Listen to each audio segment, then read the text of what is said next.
Yo, this is the Black Room Experience, B.L.A.C.C. Room, Black, Latin, Asian, Caucasian Conversation. And we're back. We got a lot of shit to discuss, man. I've been slacking, man.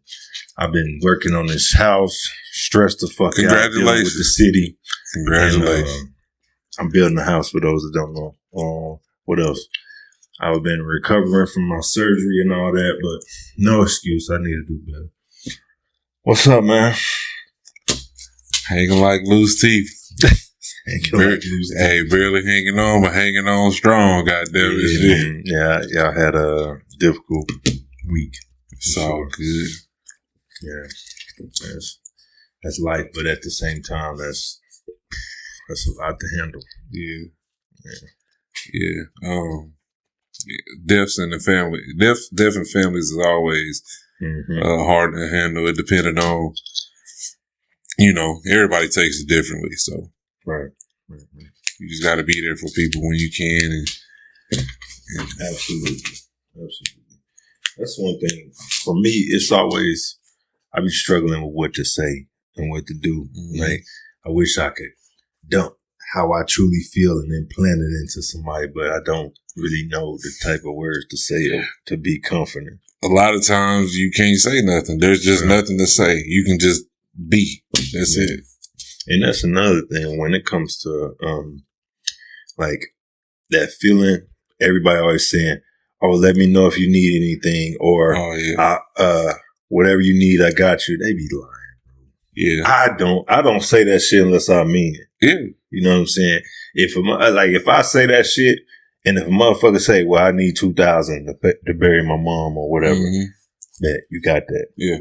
Or if I need, I need you to take care of the kids for a week. That you got. Like if I say that, I mean it. When motherfuckers be saying, I be like, man, shut up, stop fucking saying that shit. I think a lot of times when people, like, for me, in instance, if I tell somebody, be like, hey, if you need anything, let me know. Or a lot of times I wouldn't even say that. I just offer up, you know what I mean? Like, okay, well, I know you're going through this, so let me send some food over here for the next couple of days because that takes away the stress of you having to deal with this.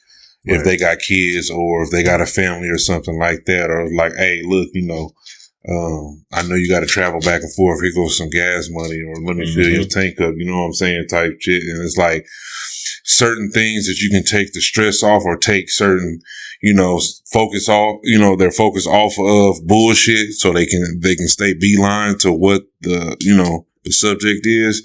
I think that's where a lot of people fumble when it's like, it just sounds good to say, oh, if you need anything. They do it for themselves, bro.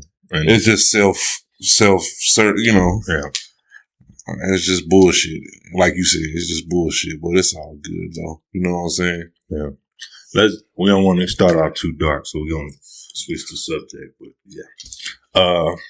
So with the house build thing, what's been going on is I had a probate case I had to get rid of. I had months and months of zoning I had to get done. I had to have a plat redrawn by a surveyor. All of that just to get the land. Then there's no record of where the sewage and where the water lines are. So that was another thing to worry about. I just went out there with one of those rods, or what the fuck they call it, and just kept down into the soil until I finally found the drain pipe, the sewer pipe. So after that happened, had to go through the whole building permit process. Had to be redone 2 or 3 times. And I finally got it. And then the day that my building was getting delivered, I couldn't push it back because if I pushed it back, they was going to charge me more money. And I had a 2-hour window. That day, I had a guy supposed to show up with a forklift, said they couldn't do it. Calling around for rental places for a forklift to get the shit off the truck. And nobody had one available during my window. So I was like, fuck. Closest one was at 5 o'clock. I had to have it done by 2. So I was like, fuck, man, what the hell am I going to do? Now, mind you, I already had a couple guys I talked to about. One guy who has a construction company, big construction company. He's a friend of mine. I ended up coaching one of his kids. And so he just came through. And by the time he got there, hold on, this is another thing happened. we went to get wood. Yeah. And my cousin's truck had broke down on the way back.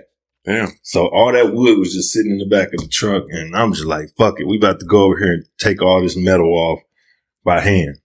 Mind you, I just had knee surgery a month or some change ago. Mm-hmm.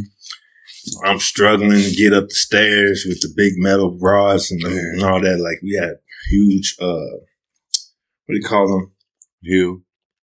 Beams. Overhead beams. Yeah. So he had those to deal with, and we got like probably about 25% of the truck unloaded. And a friend of mine, the one at the construction company, he was like, man, you know what? Wait for a second. Just leave it there, and I'll be back in 15, 20 minutes. So I'm like, all right, man. But I got this window. I'm already showing up late. I'm like, I ain't waiting.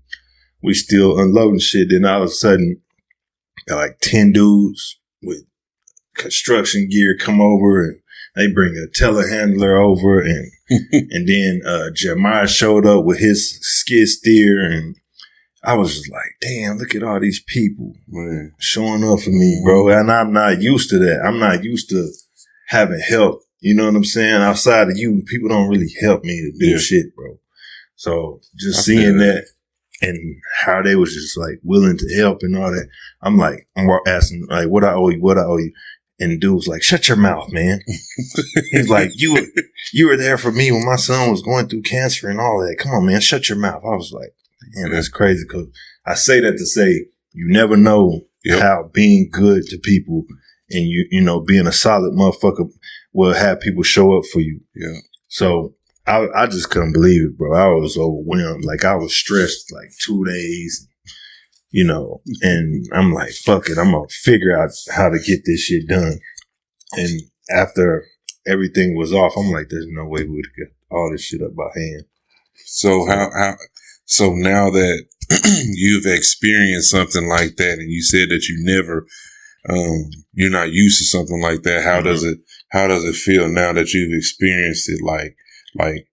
Like instant camaraderie, you know what I'm saying? It's organic camaraderie. And this is going to be sad, kind of, but it's overwhelming, and it should be normal.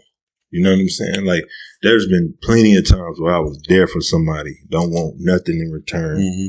You know, I've worked for people for free. It's times where I'm like, damn, I got 2 weeks off. I ain't going nowhere.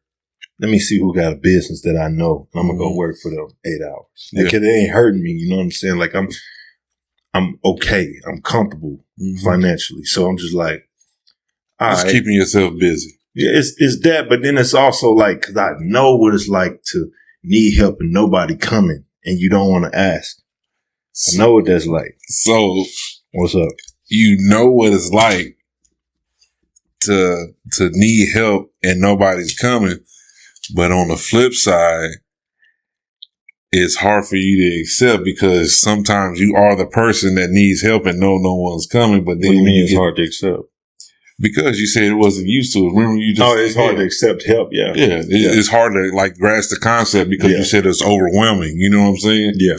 So dealing with those we should say, you know, traumatic issues, you know, like is it satisfying know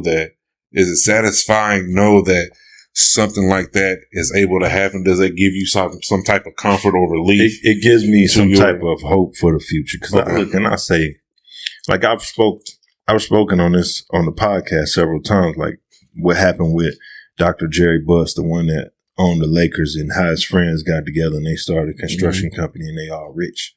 Like that shit should happen. Mm-hmm. Like I saw this video earlier today where this lady was recording somebody removing a roof, replacing a roof across the street. And it was like 12 or 13 Mexican guys on the rooftop. Mm-hmm. And she was like, this is like 5-10 minutes. And they got almost like the whole roof already gone. Mm-hmm. And they just scraping the shit off, throwing it in a dumpster, just removing the old roof. Yeah. And she was like, this is sad, man. You would never see black dudes do this. And I'm thinking, I always think solution based. So I'm just like, why are we like that? Mm-hmm. Why do we get to the point where we're so catty and so like, you know, so small-minded that we don't see the bigger picture. Yeah. And then I'm thinking like it all goes back to the same thing, bro. When we were working together, building communities and all this other shit, what changed after that? Fucking feminism changed after that. And I always say that. How do I say this shit, man? It's like once a certain mind state infiltrates a people, it's real hard to get that shit out, especially when you tugging on their emotions and all this other shit. Like, when I plant them seeds, it's hard. When the weeds get to growing, it's hard to get them up out of there because, like I just said earlier with the subject before, you know, it depends on how people was able to handle. Everybody can't handle it, or a stronger mind too. A lot of people fall victim to their weaknesses. The modern man thinks like a woman. True. And what I mean by that is like, if you're a man, like take for example, my dad came and told me, he was like, man, you'll be the first black person to do what you're doing in that town ever. You'll be the first one to ever do it. And I'm thinking like, that's sad. To build your own house? That's crazy. But see, a woman, her mindset is, oh, I want everything has to be comfort. And if I get uncomfortable, it's bad. Whereas a man's mindset should be to conquer, pioneer, go out and change shit, go out and do something. Mm-hmm. I can't stand this mindset where a nigga will be like, oh yeah, I can do that if I see him do it first. Yeah. I think a lot of people in our community is scared to be the one to be different and to be trailblazers when it comes to certain things. But that's also feminine. Exactly. Why are you so concerned with how another motherfucker feel about you? You're concerned with how people feel about you, how people perceive you, how people look at you to a certain extent, yes. But to be solely focused on some shit like that, that's real petty and catty. You know what I'm saying? Yeah. And it falls back into feminism. You know what I'm saying? Like I wouldn't sit up here and worry about what you got going on or pocket watch you. I don't.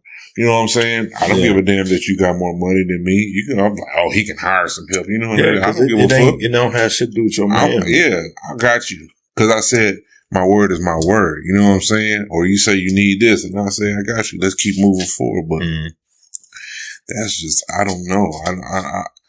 The way is everything that's been set up for us in our community is going to take a long time for it to reset. But the only thing that we can do is try to put our footprint in forward progress of what we got going to see the biggest issue in the biggest issue in our culture and community is one of our biggest strengths. Monkey see, monkey do. Mm-hmm. Yeah. And I would say this, it don't have to take a long time. We had one man change our whole community. Kevin Samuels changed our whole community. Yeah.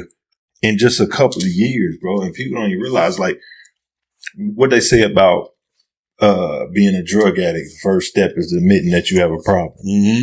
He identified the problem, brought it to us, made it make perfect sense, which it was something that a lot of dudes were already thinking, but they were so bitch made and so like weak that they just didn't want to. They didn't want to give up their access to pussy. That's what happened. Mm-hmm.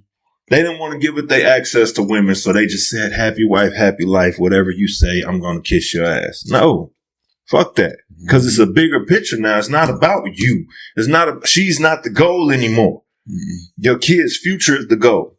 So if you the legacy is the goal. Yeah, man. Like, if you just going to sit back and be like, oh, well, I'm just going to go along to get along. You was a bitch, bro. Yeah. I couldn't do that. You know what I'm saying? At first, you know, being with baby mom or being with wife, you know what I'm saying? Or being with your girlfriend and shit like that. Like, you do kind of want to, at first, learn and give up the, you know what I mean? The certain lifestyle and shit to see you give what you get. You know what I'm saying? And see how the balance, try to create a balance. And sometimes that don't work out. But then overall, if you find it losing yourself, losing your manhood, losing your mind, losing the shit, you know, at some point you're going to rebel, because if you're a real man, Yeah. And like you said, if you're a trailblazer or anything like that, you're going to rebel against, you're going to buck against the system. Because you're going to want to restore some type of balance. Right. It's been wrong so long. It's been so messed up for so long that I asked a question the other day on my Facebook. I said, ladies, have you ever been with a weak man? You know what the definition of a weak man is? What? A man that won't do whatever they say. Bro, what the fuck is that? A controlling nigga. That's what you want. A weak man is a man that actually has principles and he's a man. That's a weak man. That's how fucked up the way people think is. Like, then this girl gonna say, oh, my dad said that the man is the head and the woman is the neck. She controls everything.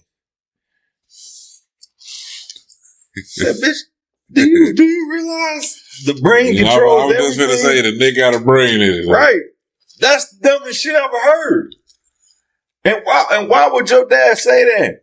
Because he a weak ass nigga. He's a weak ass nigga. He trying to portray a weak ass nigga to keep her happy. Yeah. Yeah, a lot of niggas be putting on masks trying to portray certain things, and then we trying to keep it 6 o'clock or straight up and down with some shit. Cause I've gotten to the point in my life, and I'm with you can either handle the truth or you can't. You can live or leave. You can leave or live with it. That's some real shit. Because at the end of the day, I'm not scared of you. I'm not scared of the police. I'm not scared of anybody on this planet. Mm-hmm. I'm gonna end up dying alone. You know what I'm saying? Whatever course, whatever happens, you know what I'm saying? It's like you either work with me or you don't. Right. You get along or you don't. I'm not here to kiss your ass, and I don't want you to kiss my ass. But if you like my motherfucking my guidance, follow suit, and let's move forward. See, that's back to the whole building thing. For them showing up like that, bro, it shouldn't be that much of a shock. That should be an everyday thing, especially when something is going on. Like, I don't know, man. I would say for the past 10 years, for sure, if I see somebody doing something positive and I got the time, I'm finna go show up for them. Yeah. That's just me. But I think most men should think that way. Do you realize how much shit we can build and how much we could change our situation if we just had unity? Yeah. That's crazy, man. I do. And that's another, like, with everybody showing up, man, my cousin, Jeremiah, he was just like, nah, you don't owe me nothing. And I'm thinking like, damn. Like, I probably changed something in them. Mm-hmm. And I'm not saying he wouldn't do that any other time, but at the same time, I've worked for him for free because I like what he's doing. Yeah. I admire what he's doing. He said, fuck it, I'm going to do something different. I'm going to build my own company. I'm going to hire people. And I'm going to do this shit so consistently, I'm going to get out here and I'm going to compete with these other bigger companies. Now he's got one of the biggest companies, if not the biggest company right now. So I admire that. And I think we should start applauding people that do that. Mm-hmm. And stop. Like, one thing that blows my mind is the way niggas glorify niggas going to jail. Yeah, like it's a fucking badge of honor. Niggas glorify, oh, this nigga shot somebody. Ooh, he got a body. Give a fuck. Nigga, a 5-year-old can pull a trigger. Yeah. What that mean? Bro, it's a lot of bitch ass niggas that have shot somebody. But go ahead. I got an idea, and it just sparked. You should do, every time we do a podcast, you should do a spotlight on different businesses and shit like that. You know what I'm saying? Like, not even just businesses or just different people, individuals, whatever they do, and just kind of give them, that spotlight just so they can get that shout out. I can do that right now. My cousin about to come on here, Daryl Bird. Yeah, he got a pallet company. Oh yeah, he started from doing this thing, man. Every day, in his truck. Yeah, every day working, and he looking to expand. Man, y'all got to start getting with some of these dudes because a lot of times these dudes will be beaten down. Not saying it's him, but dudes in your community might be beat down by their woman, might be beat down by their brother, their friends, whatever, and all they need is that one person that they ain't think that was coming by to acknowledge them. Like, man, hey, I support what you're doing, bro. Give them that gas to keep pushing forward. Right. I think, you out here handling business. You're a warrior out here. And give them their flowers, man. Yeah. And for the right thing. I think a lot of people take that giving compliments or trying to be there for somebody, you know what I mean, and encourage them and shit. They call it glazing now. You know what I'm saying? See, and that we got to get rid of that bullshit. I know, and I'm like, dang, you know what I'm saying? Like, it's been hella instances where I'm like, hey, you good, bro? You know what I mean? Like, all right, bro, I love you, man. Be strong. You know what I mean? I got you. And niggas be like, you know, some niggas be like, what the fuck? You know what I'm saying? Like, that's a sickness. Yeah, I'm sick, like, nigga, I may not see you tomorrow. You know what I'm saying? Right. We sick. So it's like, why not give that, you know, give that praise and shit like that? Cause I may not see you tomorrow. Or you may go home, you know, not saying you per se, but it's a lot of people that, like you said, need that one person, shit like that, that'll save his life because he around you and want to go take his life. You know what I'm saying? And I heard Deion Sanders talk about this on All the Smoke, where he talked about when he tried to kill himself. He said, here he is on top of the world. He just stole 3 bases in a game. He is a multi-sport athlete, one of the greatest in the world, rich, all that shit, and his wife just left him. He don't know why. She just upped and left him and took his kids. She ripped his heart out. This dude said, fuck it, and just veered off the road, crashed and fucked this car up and all that shit. And he was just like, man, I didn't have nothing left. He's like, my kids is gone. That's all I got. And he ended up talking about how that brought him closer to God and how it made him the strongest he's ever been. And I'm thinking like, people don't know what a motherfucker might be going through, man. People just don't know. Like, especially men, because men, we've been taught, don't speak on it. Hold that shit in. Yeah. Which to me, to a certain extent, is a good thing. Chest, yeah. Certain things. But at the same time, like, don't let shit shatter you, bro. Yeah. You know? Be vulnerable, and be able to talk and have a conversation. You know, when we go out to eat and shit with Terrence and shit like that, you know what I'm saying? He does speak on a lot of things and how he feels and shit like that. And then we kind of, you know, even us, you know, we kind of look at him like, nigga, you kind of tripping, but, you know, we receive it and then we think about it shit like, damn, you know, like it's us breaking that cycle and us breaking that sickness. You know what I'm saying? Yeah. Having that camaraderie again, like we was naturally when we were children. Right. Now we're just grown men now and it's trying to get back to that and spread that same feeling. So that's why I say, if you look at our ancestors, like people that marched with Malcolm, people that marched with Martin and all that, like these motherfuckers, they had a whole lot to lose. They was getting locked up, getting beaten, being killed, all of that. All you got to do is swallow your fucking pride, bro. Yeah, I know. Look at all this. You don't even have to worry about. You don't even have to worry about, you know, motherfucker throwing a cocktail through your window or, you know what I'm saying? Burning down your house or trying to hang you or nothing. That ain't your fight. Only thing you got to get past is your own selfish ego and your own bullshit teachings and your own fucking emotions. Put that shit to the side, man. It's time to man up and start sticking with somebody that's moving. Yeah. Like there's nothing wrong with it. Figure out the goal or get with somebody that got that dog in them, that drive, and go build something. Yeah. Not physically, but I mean like just build a company, build something that's going to help the community, start an event that's going to help the community. Start, what we did. We started Water Mayhem and started giving away school supplies and bikes and stuff like that to kids. Yeah. It's fucked up out here, man. It's going to get worse. Yeah. So y'all need to start manning the fuck up. Seriously.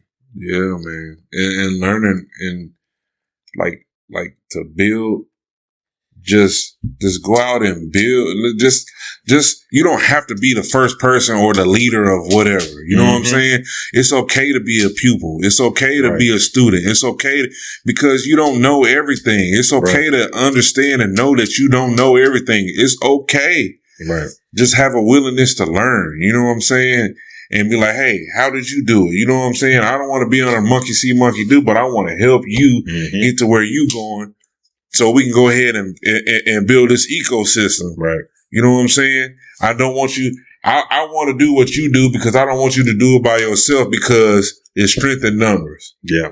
You know what I'm saying? If I got a company over here, you got your company, Jeremiah got a company, Terrence got his company, DB got his company. So when somebody come to us and say, hey, I need this or I need this, hey, I'm going to send them over here.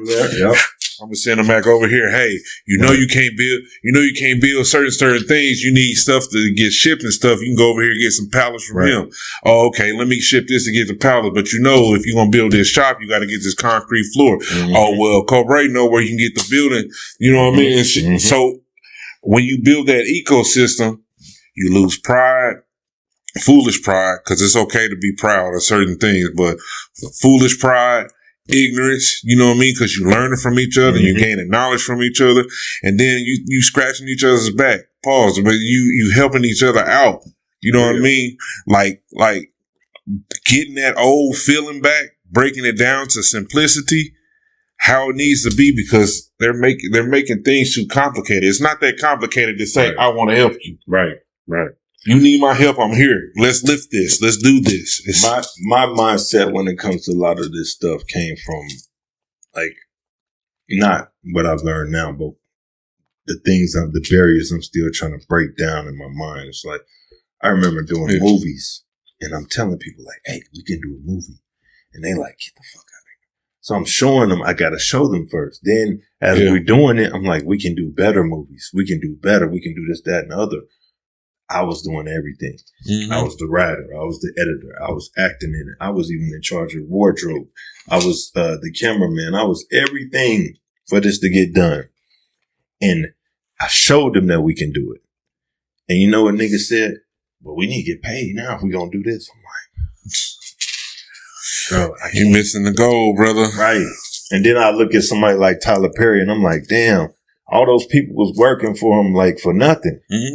And they all got paper. They all in movies now. They all doing good. Because he got rid of the people that was around him that didn't want anything or couldn't see the vision and shit like that, and got people that was on the same wavelength. Once you get people on the same wavelength, like the brother with the construction company and stuff, man, get out of here. I don't want none of that. This is what I see, the vision. I see what you got going on. I see where you're trying to get to. Right. You know what I'm saying? How you was with him in the beginning with his son and stuff like that, how he is with you now, then when it gets further on, because like you said, you never know. You know what I'm saying? Time changes everything and everybody. You know what I'm saying? Right. You never know. You never fucking know. Yeah. So that's just a story just to let y'all know, like, some of this stuff is possible. And you have to start believing it's possible. And the best thing you can do for yourself is stop wasting money on shit that don't matter. Before you know it, you're going to have money to actually move around and do something. I can't stand to see people talk about, oh, I can't do this, I can't do that. Then don't you got like 60 pair of shoes in your closet that's brand new? Don't you got like a new car with rims on it, but you can't do? Yes, you can. Stop throwing away money for shit that don't matter. If you want to do something for your future, we don't have a lot of time here. Man. You gotta take advantage of that time. Man. Speaking of taking advantage of time and not wasting your time, we're gonna get into Klay Thompson and Megan Thee Stallion. Because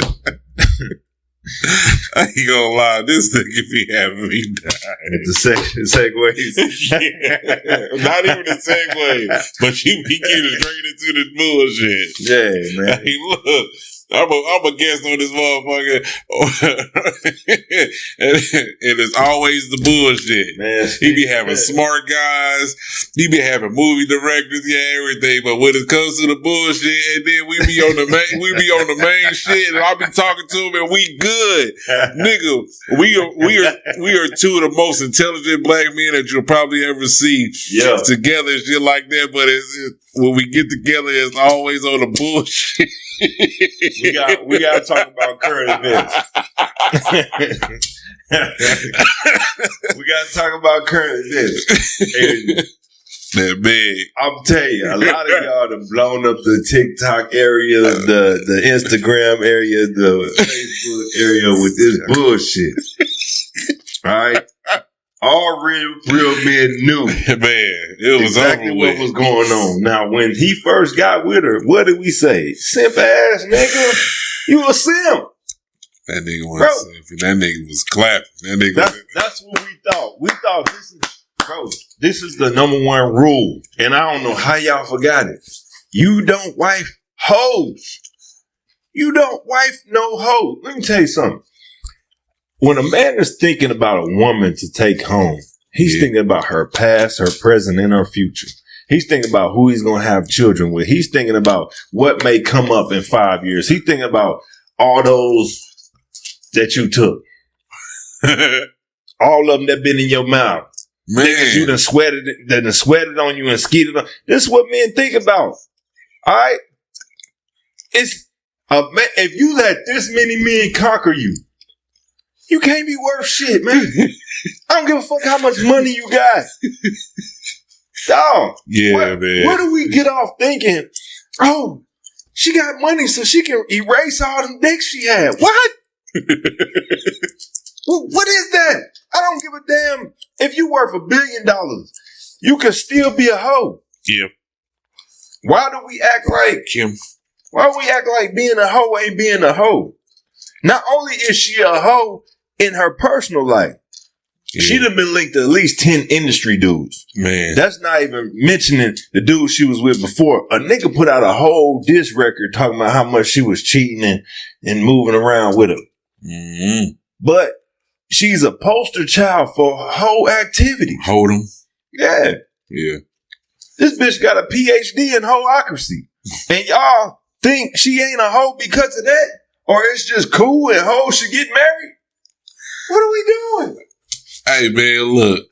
If you're a retired hoe and you and you done gave it up, you know what I'm saying? And you know, look, the Maya Angelou did it. All right. Am I lying? It's public knowledge. Right. I mean, you know what I'm saying? Maya Angelou did it, but she grew up a little bit different than you hoes did these days. You know what I'm saying? Hey, look, this is another thing. I'm glad you said that because everybody talked about, oh, well, I heard this one chick saying Taylor Swift been linked to a bunch of dudes and she ain't got no ass either. Now, hold on. First of all, Taylor Swift, yeah, she did that. But when we talking this shit, we talking to two black people in black communities. Yeah. But let's say we not, right? She doing all that. What song did she got out talking about wet ass pussy? Yeah. What song? When you seen Taylor Swift out here twerking and busting it open and saying you should be a hoe and get these niggas for their money and all that? When you heard that? When you heard that? I don't even know all her songs, but I ain't never heard that. I done heard probably about 4 or 5 Taylor Swift songs in my life. I don't know. Well, from what I hear on the radio, it wasn't nothing like that. You know what I'm saying? That's she do keep it kind of modest. Bitch, you are a stripper masquerading as a rapper. Man. That's what you are. And they like, oh, well, she went to school. She educated. Who give a fuck? That's where all the hoes at in college. What are you talking about? Not many hoes in college tossing it around for that tuition. Man. Come on, man. Y'all tripping. Like, bro, what we need to stop applauding this shit. We need to stop uplifting hoes. And I hate when y'all just hate women. No. We don't respect hoes. Why would you respect somebody that don't respect themselves? Or respect you? Why would you respect somebody that doesn't respect life, period? And then you get mad about it when this nigga be like, you know what? I can't deal with this shit no more. I don't want to deal with this bullshit. Because you don't know what happened behind closed doors because public perception is a motherfucker. It can look good. It can be, it's always the bitches. It's always the bitches who think they look the best and have the worst personalities, the worst characteristics, the worst everything, have the worst souls. Mm-hmm. You can be the most beautiful thing in the fucking world. And that motherfucker stank. That motherfucker just horrible. Coming from other women. Not even they pussy, just everything. You know, that whole aura just is a horrible. You a horrible bitch. You know what I'm saying? You got this man locked. Hey, I'm glad you said that. Now look, people say, you know how they say you dodged the bullet. I've dodged many bullets in my life, even dodged some bombs. I ain't never dodged a nuke. Megan Thee Stallion is a nuclear missile. Man, it is. She is. Megan Thee Stallion will get you locked up. She will lie on you. She will play the victim. She will have a nigga kill you about her. She will fuck your homies. She will fuck her homies. Man. This chick will sell her soul. She will embarrass you in public. She don't give a damn if she at a Democratic convention. She don't care about the community. She don't care about little girls. She don't care about nobody. This is one of the worst bitches God ever created, and y'all backing her. No, sir. It's just a self-respect thing. You know what I'm saying? It's okay to have fun and to do certain things, but like you said, like you twerking at a Democratic, convention. Mm-hmm. Then you out here, and then you pushing the narrative of being a certain way for little girls. Right. Like if you're gonna be a slut, you're gonna be old. You know what I'm saying? Like be that. You know what I'm saying? Dr. Ruth, remember Dr. Ruth? Mm-mm. The little old white lady used to come on late nights and give you sex advice and shit like that. That sounds familiar. Yeah, it's a little old white lady. Yeah, if you suck a dick this way, man, I don't remember. Oh God, hey, she used to come on like Howard Stern and shit like that. No. So look, no, this is true shit. So look, this little old lady, you know what I mean? She probably done had thousands of dicks or some shit like that, but people still respected her in her profession of what she did, and she gave advice, and people took advice from her. Mm. You know what I'm saying? Yeah. If you willing to do all that shit, then do that. Yeah. Be constructive with it. You know what I'm saying? Right. Be contained with it. Just don't be out there loose because you're giving out false hope. You're giving out a facade to people who isn't exposed to the lifestyle that you lead. You know what I'm saying? And this need to be said too. Dick suck. These bitches that side with Megan Thee Stallion, these hoes identify with them. Yeah. Because check this out. Let's be real. They envy men. They look at men and they say, they want to be my niggas. Competition, or that's what I should reach for. And they envy men so much that they start hating men, and they start hating being a woman. Yeah. And they want to down niggas. Yeah. They want to put them down. Right. They hate everything that comes with being a woman. Look at how they talk about it. You want me to have babies? Well, I look like, bitch, you look like a reproductive fucking organ. You look like you have the reproductive organs. You're supposed to be doing what you were put on this planet for. That's like me saying, what I look like protecting a woman. Nigga, what? You sound sassy as fuck saying that. You's a weak ass nigga. Yeah, you weak. And then we blurred the line so much that they don't even realize it. They'll straight get on live and all this stuff. I'm this, I'm that, why wouldn't the man want me? I got money, you know what I'm saying? I can fight. Bitch, what? But I don't care. But look, on the flip side of that coin, you say, why would a man want you? Well, I don't need a man. I don't need this. I don't need this. I wouldn't fuck with a man because of this. I make my own money. I got this. I got that. So which one is it? Right. Do you not need a man? Do you need a man? But then you get on the internet crying about you putting it out there saying you're single, hot girl summer and all this shit, but then you turn around, I can cook, I can do this, I can do this, so are you campaigning for a man, or or what is you doing? And then when real men try to holler at you and compliment you, I don't need that. No, you're not getting the particular type of guy that you're looking for, the attention from that particular guy. Or you can't control him. Yeah, or you can't control it. So now he a bitch ass nigga, and then all of a sudden, why? And then all that, why can't I find my I can't wait to get my forever person. Man. I can't wait to get my forever man. And I can't do all this shit. Bitch, God. That's who your forever nigga is. God. That's who you need to talk to. God. Because he gonna love you wrong, right, or indifferent. That's where they gonna go. That's where they end up. All the hoes end up that's the final stage? Yeah. All the hoes, they go back and like, oh yeah, I don't need no man. I got Jesus. Because Jesus is what you make him. Man. Get the fuck out of here. Yeah. Look at this Jesus soft ass nigga. This post right here. It says, black men make up 40% of the black population. That's 25,584,000 women, to 23,616,000 men. Subtract 800,000 men plus that's in prison. Mm-hmm. Subtract the 480,000 gay black men. Black women date outside their race less than any other demographic now adjust for hypergamy. 10 to 20% of black men meet the desired dating criteria of 60 to 80% of black women.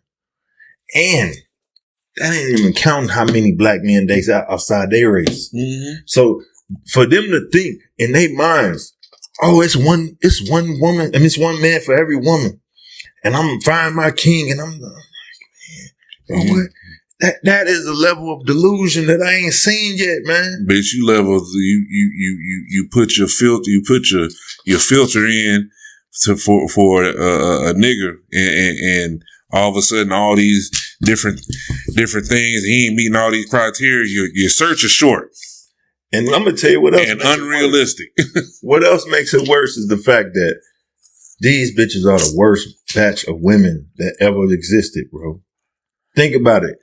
When grandma was young, they do have the majority today, but there are a lot of good women out there. Look, when your grandma was young, the average age of getting married was like 18, 19, 20, 23, some shit like that. Mm-hmm. Now the average age of getting married is 30 plus. Damn. So, and also, most of these women was getting married at virgins. They knew basic shit. They knew how to cook, clean. They would have kids. Mm-hmm. These bitches ain't having no kids. The birth rate is under replacement. Then they coming to the table as used up hoes. Yeah. But then they so narcissistic that they'll look at their prize. Yeah, they so narcissistic that they say, hey, if you don't accept all of my bullshit, you're trash. I'm just trash. What the fuck is that about? Yeah. I'm trash because I don't accept the fact that you're trash? Man. Come on, man. That's why I don't be mad at some of these chicks that be getting with lames. And I don't mean like lames as in, dudes that don't be getting chicks. I'm talking about simps, pushovers, puss ass niggas. Mm-hmm. I don't even get mad at them for doing that because I'm just like, bro, where else you gonna go? You done been ran through. You know what I'm saying? Like, I could see you as here. Not way up here, but I see you as here. Yeah. But the world, they ain't gonna see you as there. They don't know you. You really down here. Yeah.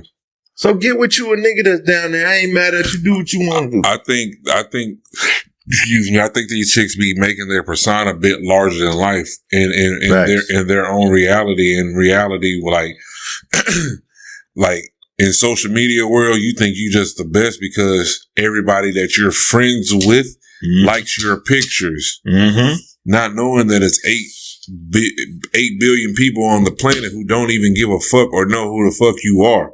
So when you guys travel, oh yeah, I'm finna go here, I'm finna do this, I'm finna do this. A lot of them bitches get a sense of reality when they go on them cruises for the first time in their life when they 30 plus years old or travel outside their city because they the shit in their city or they section of the city when they go out. And you just like, yeah, I'm finna be the finest thing. And I see it all the time. They bitches be getting dressed up and all this shit. And then they go out of town and they think they gonna be the finest shit. Then when they get to the club, bitch, you're like a 2. Yeah. Cause all these other bitches, they start adapting. And they start saying, okay, since they look way better than me, I'm finna take off the most clothes. Yeah. I'm finna be the easiest. Yeah. Come on, man. I know how this shit goes. They start mimicking what they see. They still like, okay, I want to be that. Or I want to do this. Or I want to do that. Yeah. It should get overwhelming. Yeah. It gets overwhelming, oversaturated with bullshit. Well, back to Klay and Megan, man. Like, you started to speak on how he was. You thought he was a simp. What do you think now? I think he's a man that did what most men do. They treat hoes for recreational activity. Since she a celebrity, he couldn't full on, dog her out like the other niggas did. But yeah, bro, she recreation. Like, I come from money. I'm worth $300-some million. Mm-hmm. I'm a 4-time NBA champion.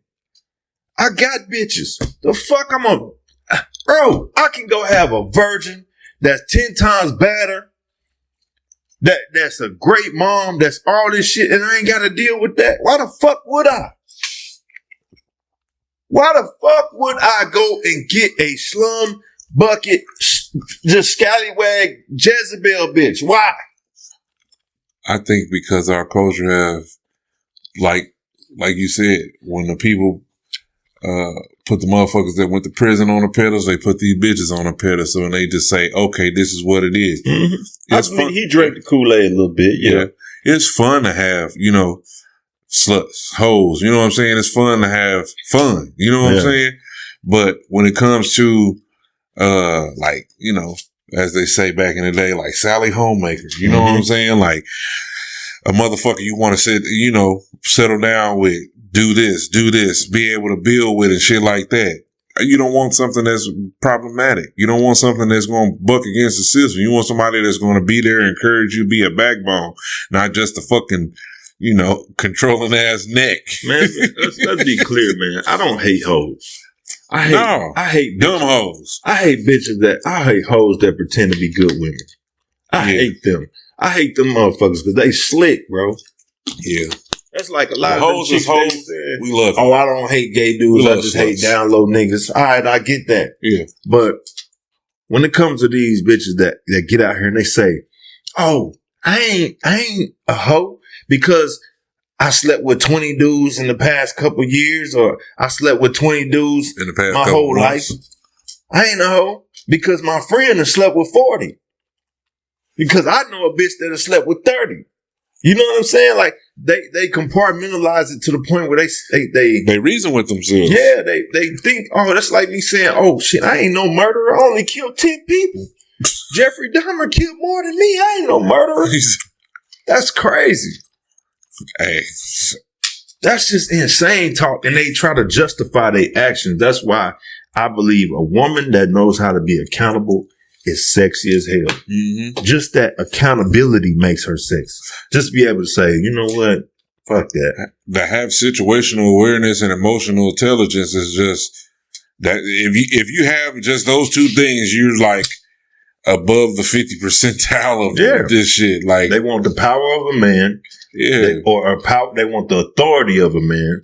They want the responsibility and accountability of a child. Yeah. They want all of the perks of being a woman. Yep. That's crazy. Yeah, without accountability. Yeah. With no plan, no for nothing. Like I seen a chick said, we didn't even know who Klay Thompson was until Meg. I'm like, damn, bitches. Y'all be telling on yourself and not even trying to. Mm-hmm. You basically just told everybody that you probably ain't never had a man. Yep. That if you did have a man, you probably wasn't the type of chick that would be willing to get into what he's interested in and watch sports with him. Yeah, you just told on yourself.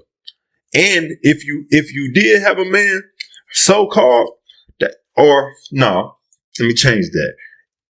You probably told everybody that you was just Netflix and chill. You probably told everybody you was something to stab. Hulu and Blueview.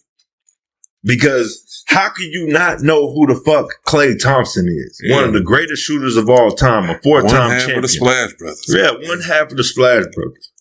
You don't know who Klay Thompson is? Shut the fuck up. Shut the fuck up. But they know who Megan Thee Stallion is. Yeah, you know the worst of black women. Yeah. Y'all applaud and y'all uplift the worst black women possible. Yep. Come on, man. And it's going to continue to keep happening. But, motherfucker, there's a lot of women that's getting tired. There's a lot of women that's getting tired. A lot of women starting to see it, and a lot of women starting to speak up because you're seeing this great shift right now. Mm-hmm. Not only in society, but you're starting to see it in music. Yep. Starting to see it in sports. You're starting to see it in a lot of things. You're starting to see this great shift. All the motherfuckers that was crash out, all the people that was talking all this dumb shit, you know what I'm saying? People are starting to challenge them. I'm telling you right now, the black community is becoming split. Oh yeah, for sure. In the next, the great divide.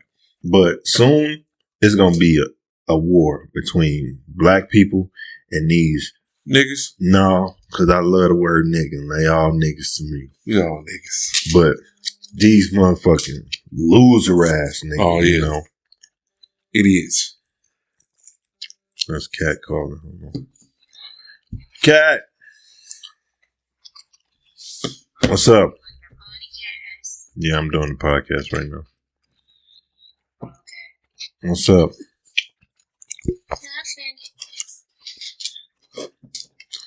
That's Cat.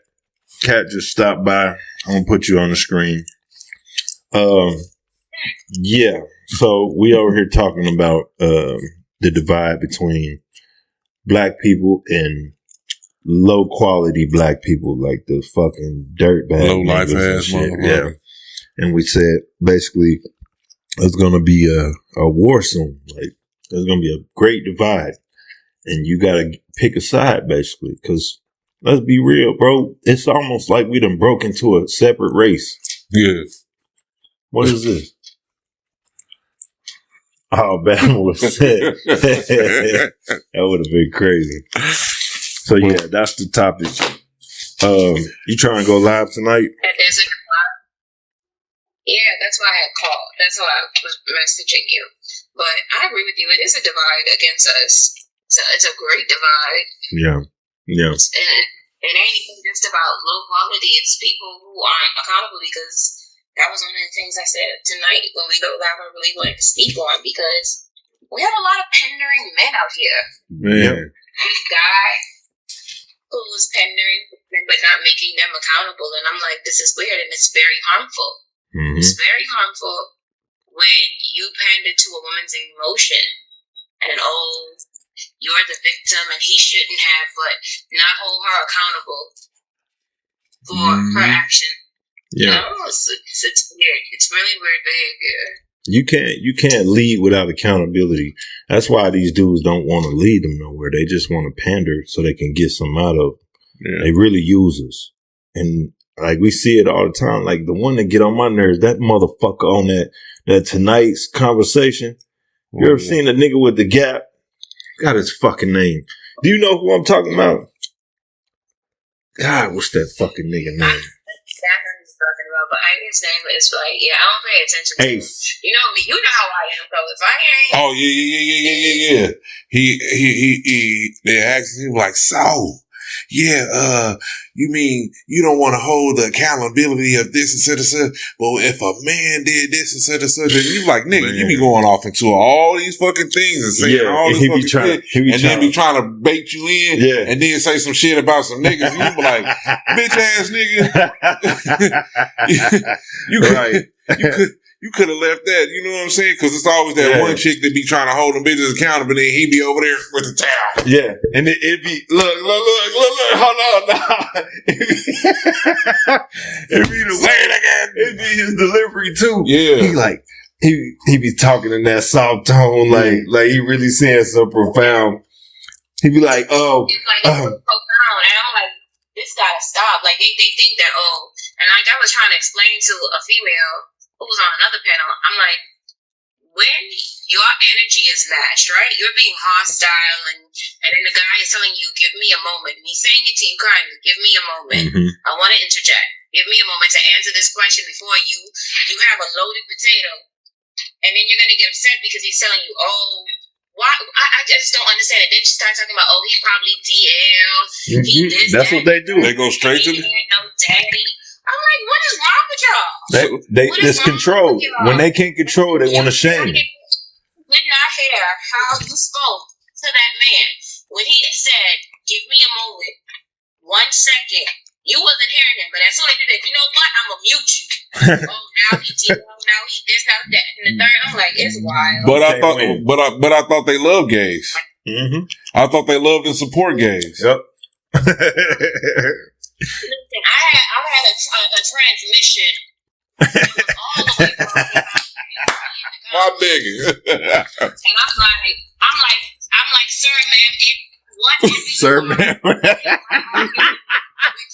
I'm you want to be me, and I'm arguing with you. Like, this ain't making sense to me. I mean, right. I gracefully decline. Right. Oh, and calling me cattle. I'm like, baby, I'm the sexiest cow you ever thought about. Cattle. Wow. I wish see niggas like that need to get beat up, man. You should have been like, you super bitch nigga. Yeah. Fucking punks get on my nerves. I be ready to rip people a new hole, but then I be remembering you are representing your husband. You can't be crashing up. There you go. Be heavy words. There you go. Got me fucked up. I'm crashed. Yeah. Hey, nigga. You know you my crash out partner. Yeah, I'm here. See, they don't like when I be on the panel because I be giving it to them raw. Fuck that. I wish a transformer would pop on my panel. I'm not finna tiptoe. Huh? I'm not finna tiptoe. I can't stand that shit, bro. I'll be respectful. You know what I'm saying?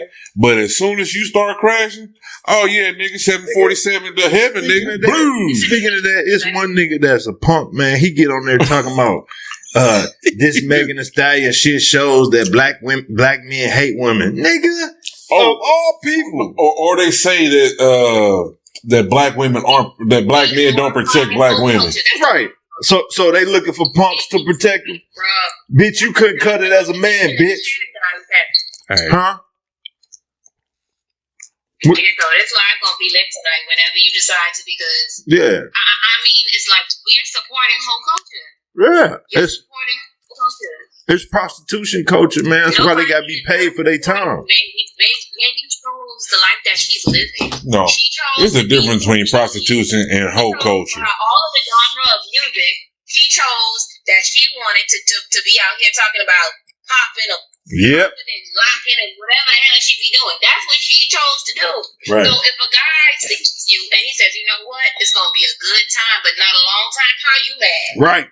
But the difference between a prostitute and a hoe, prostitute, she knows what the fuck she's there for. She's giving you, said, this is what it is. Fair exchange of this or money of this. This is an exchange. A hoe is masquerading and hiding it. Yeah. She's trying to make it into a wonderful dish to make it look beautiful and say, hey, this is what this is, but it's quid pro quo. Is this for that? This is why, and then she's trying to take from you. This is why I call it prostitution culture, because y'all letting the prostitutes lead and teach y'all how to behave.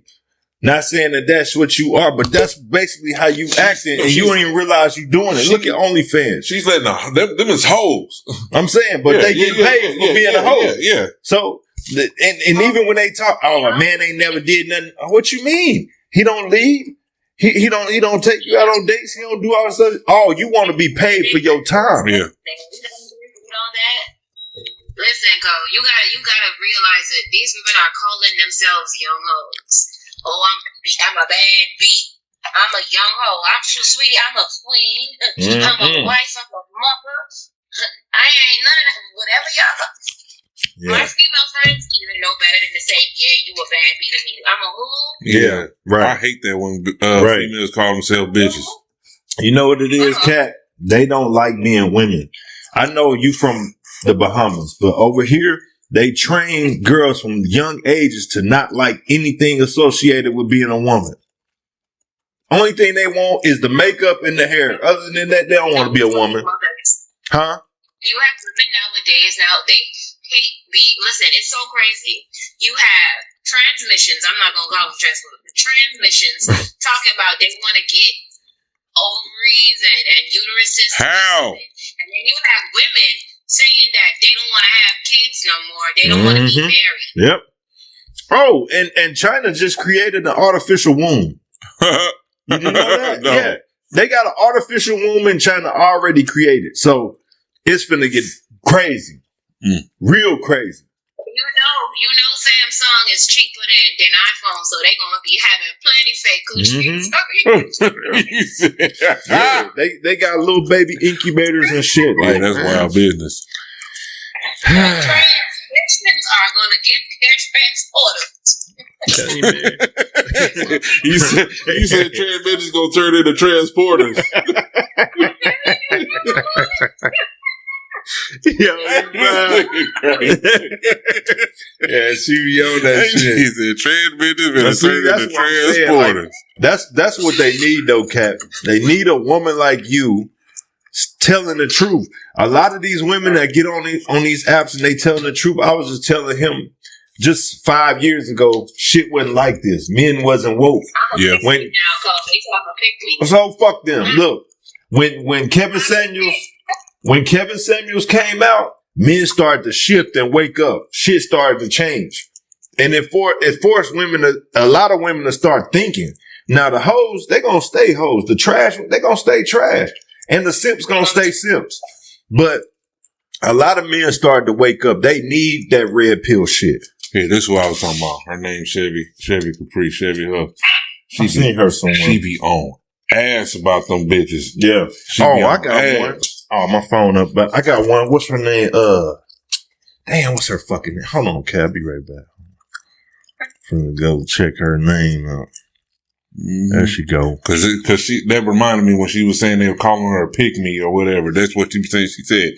Y'all can call me a pick-me, but her name, know what she be talking her name, about. Recca Johns. RECCA Johns. Yeah. She be on their ass, bro. Mm-hmm. But no, I'm saying you should do that shit too, Kat. Because for the guy who was pandering, his name was Shannon or something like that, the girls were saying that her debate was this. Her debate was that he as a male is a voice for abused and broken women. And I said, okay, I understand that, right? I said, I understand feeling like you're not heard and wanting someone to be your voice, right? I said, but you also have to look at where this is harmful. Because if he's telling you, oh, this guy was wrong, and oh, he should step up and be a father, and oh, but he's not saying to you, what were your actions for this reaction? What did you do? Right. What was your place in this? Because she was like, she was talking about like how guys are deadbeats. I was like, but didn't you decide to procreate with the dumbass nigga? Exactly. Not only that, but women control access to sex. Yeah, women control access to sex. If you don't open your legs, nothing happens. Yep. Listen, the conversation I ever had about sex was with my godmom, who is a minister, and she said to me, Kat, you know that God put a woman's vajayjay between her legs for a reason. Because you choose who you open and close them. Right. You choose who you give access to you, and you know that your body is a temple. So I told her, and this is the conversation I was having on the live with them. I said, okay, so with that being now known, right? You gave that man access. You said to him, and I said, there are so many ways for us as women to protect ourselves, right? There's so many ways. Oh, well, why they can't just go get a vasectomy? I said, so why you couldn't keep your legs closed? Right. Why you couldn't get birth control? Why you couldn't take a shot? Why there's so many forms? Yep. Plan B's, all that. Yeah. But what if he couldn't afford it? You still chose to sleep with a dude who you knew could not afford whatever the amount is, $50-$60 to buy you a morning after pill.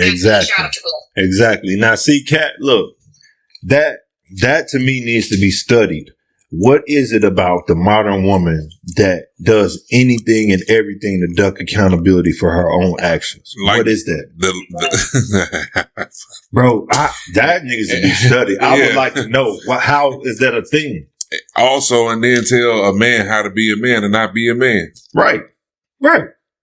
Like, bitches is delusional. And like I told them too, I was like, I'm not going to play as if I'm blind or dumb to the fact that you do have toxic men out here. You do have men who are using women.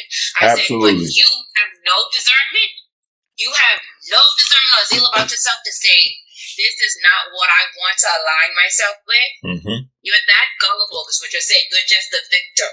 And I'm like, this victim culture, woe is me. Where are the victims? Where are the women who are going to say, you know what? This is not what I want for myself. Right. Who are going to say no. Right. You know? Where are the women that's going to speak up for this? They're settling for being the side chick, the this, that, and the third, knowing, hey, that there's no structure here. You're choosing this for yourself. Yeah. This is what you're choosing. Yeah. Like, I'm okay. Yeah, I'm okay if you're saying, okay, this dude is my baby daddy. Does he provide? You should know that this dude can make sure that you good, your child is good, way before the thought of we about to make this child is even in question. I just think they have to get on one accord. Like, you look, why are you having kids with somebody that you don't even see working out with you? Y'all can't even decide what to eat. Yeah, you can't even have a full blown discussion about anything. Yeah, you know what I'm saying? Without even know this motherfucker. Getting frustrated and saying, "Dang, I hate this motherfucker," but I just love the way they fuck me. Yeah, bro. Yo, if that ain't some kiddie shit. So, I'm against toys and stuff, but at this point, for these women out here who are toxic and they can't make good decisions, I am contributing dildos and vibrators. Y'all go fuck yourselves. Yeah, man. Yeah. Yeah, it's wild, man. It's truly wild, and I think what we have now is we got an epidemic of weak bitch ass dudes out here, and the reason why they out here is because these niggas grew up without no fathers because they turned our women masculine, and a dude didn't want to deal with that shit. He like, fuck no, bitch, you got the power to fuck up my whole life. And you don't want to get with the program. I can't lead you nowhere. Yeah. So I'm out this motherfucker. That's why a lot of dudes is growing up and they going there finding their dads and they getting the real story. They finding out what really happened. Yeah. Man, look. Hey, I just had a discussion the other day with a motherfucker that said, he was about to do something to this nigga mama. You know what I'm saying? And I was like, well, growing up, you know what I mean? Back then, being a kid, you like, dang, man, I can't believe, you know what I mean? But then when you get older, you be like, you never know what that bitch was putting this nigga through. Yeah, you don't know. You know what I'm saying? To make him get to that point to where he was wanting to actually do something. Right. He never did it before, but then all of a sudden he just snapped one day and said he just wanted to do something. What the fuck was she really doing to push this man to his limits? Right. That's why I always tell dudes, fight for full custody, bro. Because that's what I'm going to do. If I have two men, I'm fighting for full custody. I'm not doing none of that shit. You know I'm an advocate. Right. Now, this man right here that have full custody of all his kids. So for the last 20 years, my oldest is going to graduate tomorrow. Right. Saturday. Bro, so I'm not finna just leave my son to be raised by some woman. No. Even if I feel like she's a good woman, she's still a woman at the end of the day and can't raise no boy. Yeah, even the daughters, all children need their fathers. It's like all children need their mothers. Mm-hmm. They need that nurturing aspect. You know what I'm saying? They need the warmth of a woman, the softness, the emotions, you know what I'm saying? Yeah. And then they need a father, you know what I'm saying?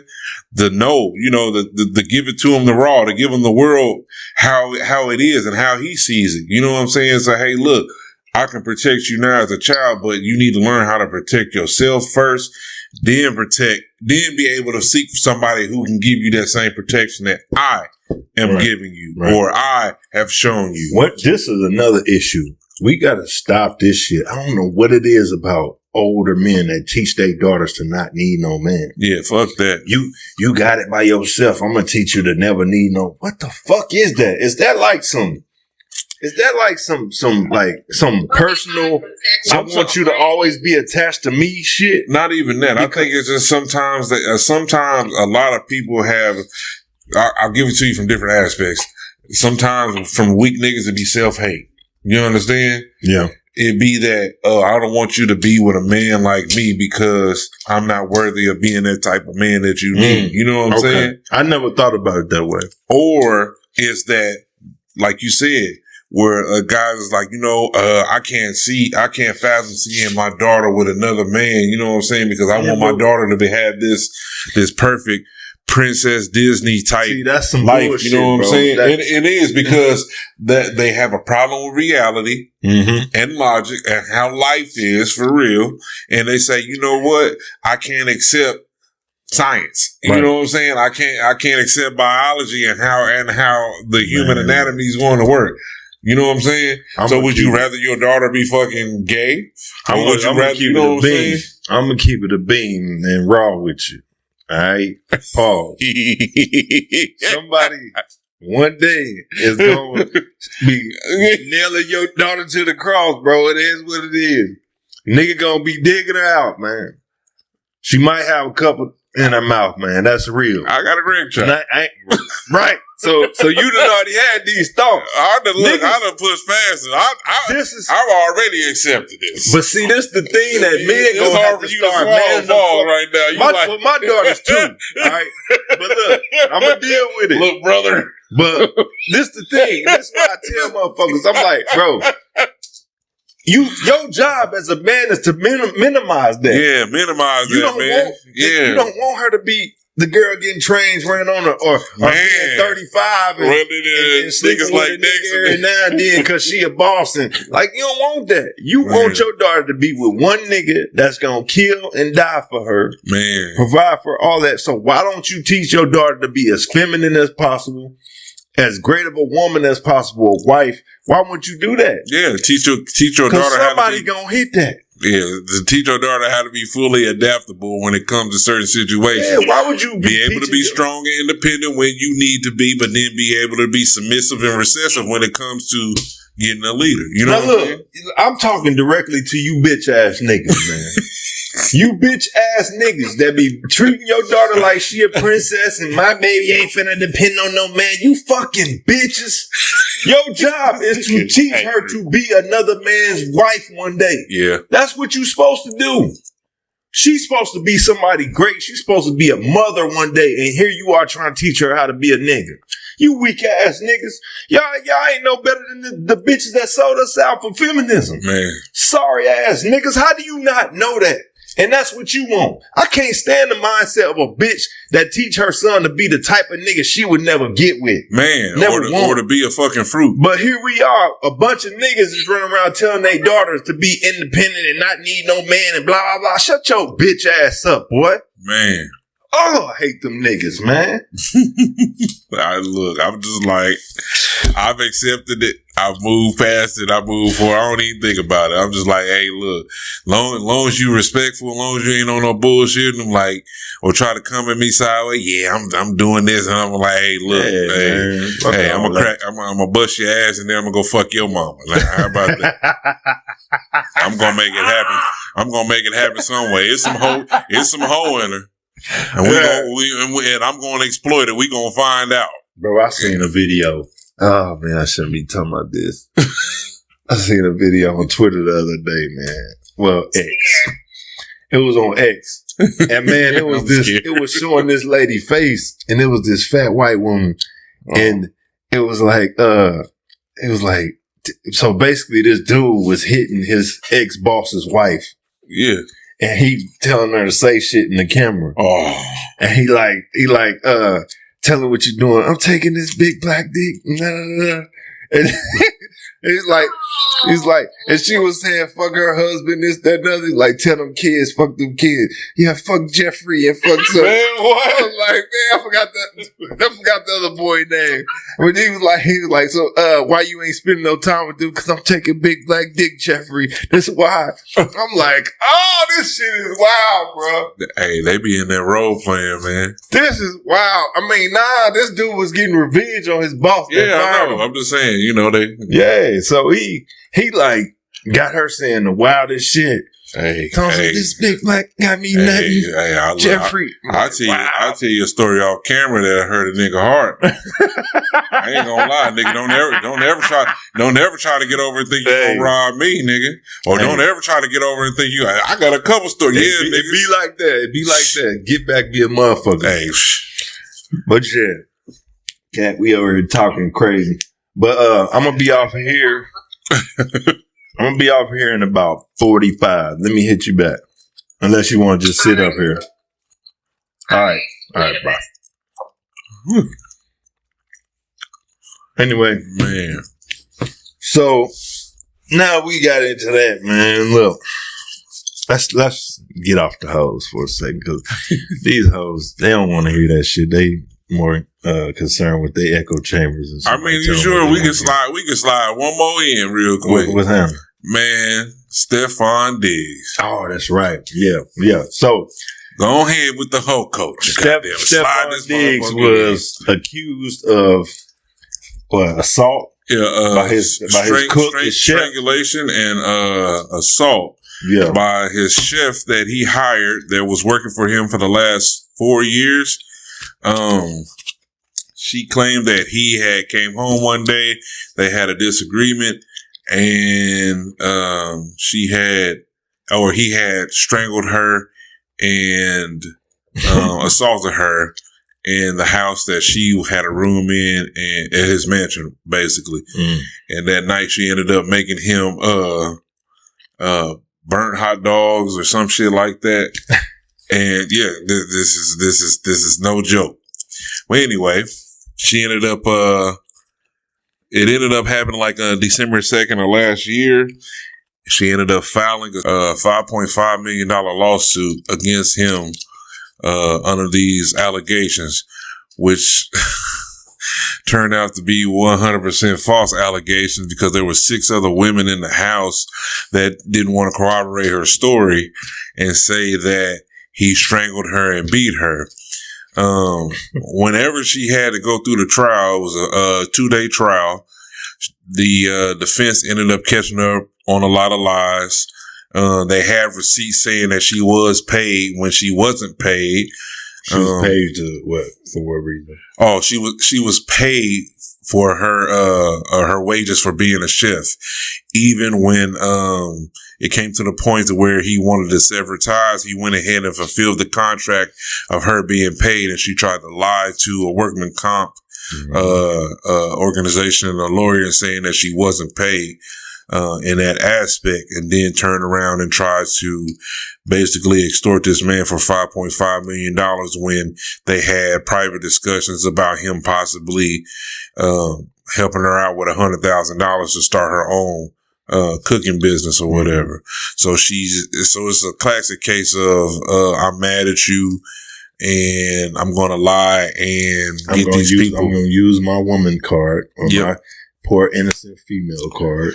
Yep, and that's what she did. And it took the jury 90 minutes to deliberate to find out it was to say that he was not guilty on all charges. Mm-hmm. Yeah, man. Let me tell you, I don't know what it is, but I got a good keen sense of when a motherfucker's lying. Oh man, you could. When that shit happened with what's her name, Cassie Ventura. I'm like, man, this bitch full of shit, bro. Mm-hmm. And also when that Jussie Smollett shit happened, as soon as I heard it, I'm like, this whole ass nigga lying. Bro, people believe in this shit. Man, they believe it. Yeah. But yeah, so what do you think should happen to people that lie on somebody and accuse them of doing something? I think she should 100% charges should be filed against her. And even though he has more money than her, it has to come to some point to some type of restitution or something has to happen, because this man has been dropped from the Patriots. He lost all his endorsements and everything. So he's basically at ground zero, starting 100% completely over now. Yep. And even his lawyer had got on was doing an interview saying that any NFL team would be lucky to have him because he just got acquitted of all these fucking charges that was false allegations. Like, you just ruined this man's life because you were upset. And it clearly showed what you on the stand. You guys can go look it up on all platforms and stuff and actually see her testimony, the testimony of, the chief staff and the testimony of all the people that was in that house at that time. Right. They're not going to corroborate her story. And plus she waited 2 weeks to go to the police and to file a report. That's always the telling factor. Yeah. When they try to wait too long, man, look, if somebody did something like that to you, why would you wait 2 weeks? And you was buying them gifts I was just finna say that. No, that night that she got strangled, she said she got strangled, and all of a sudden she was like, before I left, I was handing them out gifts. Gifts to who? Gifts to Stephon because it was his birthday and all this other stuff. So niggas choked me out, beat my ass, and were like, you know what, bro? I got a gift for you. Right. Get the fuck out of here.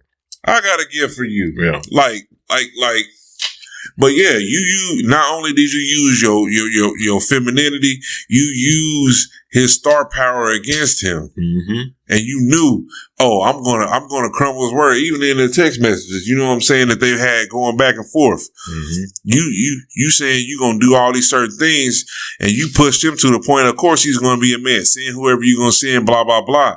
Oh, will do. So I want to know something. Now, go ahead. We know that there's dudes that get out here and rape.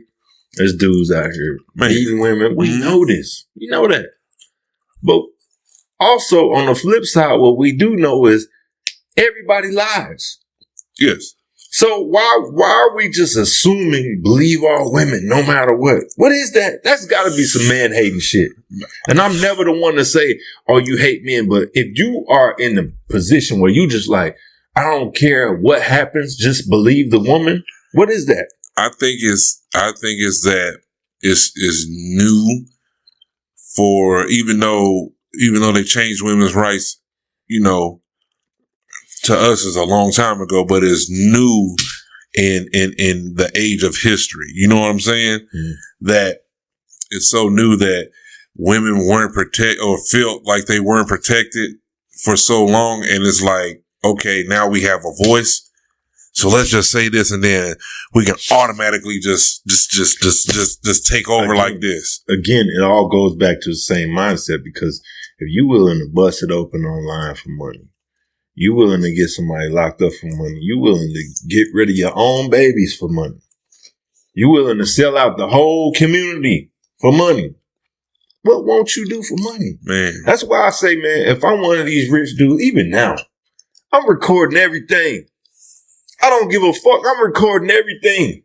You ain't finna find a space in my house where there ain't a camera there. If I'm moving like that. Mm-hmm. Bitch, you sign the NDAs, everything. I'm not going. Mm-hmm. I'm looking like I'm a walking lick out here. And y'all just saying, oh, well, you know, guys abuse their power and their position. Man, get the fuck out of here. Now we saw Cassie try to rob Diddy on camera.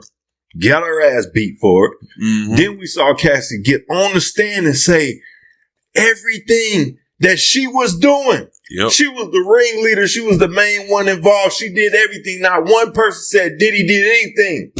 Nobody. He did it for her. All the man horse, all of that. And you know, these bitches said, well, he's in a position of power. He's got more money and you never matched the She fuck was out in of a here. position of power, Right. picking up the phone, calling these motherfuckers, making these deals, and don't tell. And she was getting hit without Diddy knowing. Exactly. And don't tell Diddy. Right. And after that, just the same way as old girl getting gifts, she went back, it's text messages, all that shit, admitting to going back to Diddy after he supposedly beat on her. Yeah. He did. I mean, after he beat her up and shit. I ain't gonna say supposedly because he whooped her ass. After he beat her up, she was going back to him talking about she wanted to do freak off. Yeah, she missed it and all that. Yeah. Like, come on. She's the victim. Mm-hmm. Y'all bitches crazy, man. Now, Stockholm syndrome is something that's is real, and being raped and beaten and stuff like that, you know what I'm saying, it is a real thing. So we're not downplaying it for real, true victims and stuff. But when you're willing to do these things and you're pushing to do these things, that's not Stockholm syndrome. That's a sickness. And she took $10 million. Yeah, that's something that she ended up getting $30 million. Didn't she get 30? She got 30. Damn. I thought it was 10. Damn. No, she got 30.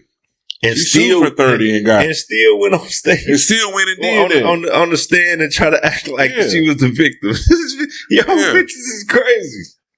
Yeah, she got compensated for taking an ass whooping that she bought on herself. Mm-hmm. And I see it all the time. I swear it's like once a week at least. I see a new teacher that been raping some little boy. Man, 15-year-old boy or 12, 13. Or a teacher that's hitting the half of the football team and it's on camera. And you know what? She ain't gonna do more than 5 years. She ain't even gonna do that. And then get out, she gonna contact the boy, they gonna have a kid together. Yeah. They do whatever the fuck they want. They get to play, hey, I'm just a poor innocent girl. Hey, I got a vagina, so I get out of jail free card. That's what they get. Now let the roles be switched, and that's a man. Oh yeah, he's going up. He's a sick creepo. He's going to get hung. He should be castrated. He should be all these things. Man, I remember when this one dude had these girls in his classroom doing his hair, right? Mm-hmm. Boy, they went crazy. They act like this man full on did everything. Was doing they were braiding his hair? Yeah. Yeah, I see. They act like that man did everything. Now, I know for a fact, I done seen it with my own 2 eyes. Girls braiding a woman teacher's hair. Mm-hmm. I done seen that. Yeah. But since it's a man, it's somehow sexual. Yeah. But go ahead. I'm sorry. They always trying to sexualize everything. That's a problem. That's another problem with hoes these days and shit. The whole society or whatever.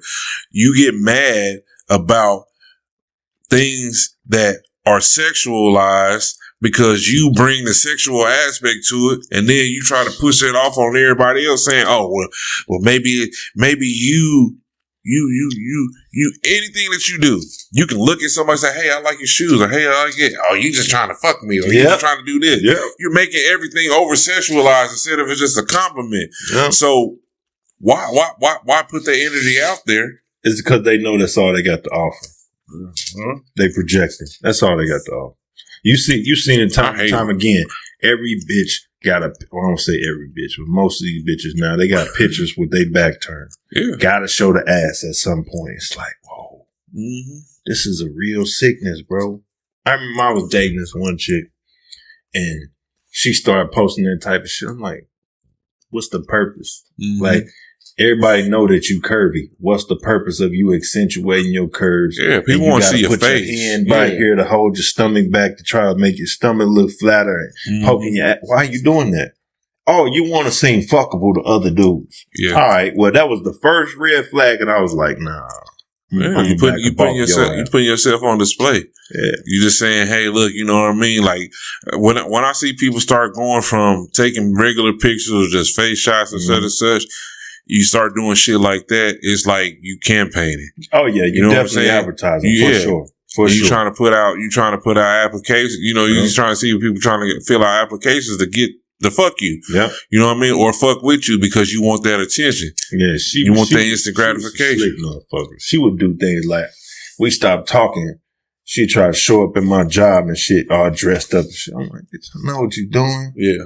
When we first met, you was starting to wear shit that was inappropriate for where we was at. Mm-hmm. We at school. Why you got on heels and tight skirt and all of that? Like, I know what you doing. Why? How come when you walk in front of me, you walk different? Yeah. I know what you doing. Switching hard and shit. Yeah, it's certain niggas that ain't used to picking up on that shit, but I see it. Yeah, it's body language. You know what I'm saying? Context clues. You just like, nah, this shit not gonna work out. But yeah, Buddy, Stefan, yeah, he was basically what happened was they was in some type of agreement. Was a situationship that didn't go right. Mm-hmm. And she turned that femininity up and ruined this man's life. And we see it time and time again, all the way back from, you know what I'm saying? The chickens in Sodom and Gomorrah, you know what I'm saying? Don't look back. You want to do the things you want to say, you know what I'm saying? Delilah, Samson, you know what I'm saying? Spirit, and it's just like, you want to do like you say, they want to do everything that a man does. You know what I'm saying? They want you to leave, but then they don't want you to leave because they don't trust your judgment. That's why I can't wait till the fucking dollar crashes or the power grid goes down. We're going to see a whole bunch of femininity going on. It's going to correct all that trans bullshit. It's going to correct all the gay shit. It's going to correct everything. Because survival of the fittest kicks in. Y'all only act like that because shit is too comfortable for you. Mm-hmm. You bored. You got to find a way to be something different, and you feel like this is your world. No, it ain't. Yeah, the real nature of the beast gonna come out. You gonna see, right? Motherfucker acting like a female or a bitch. All of a sudden, that shit.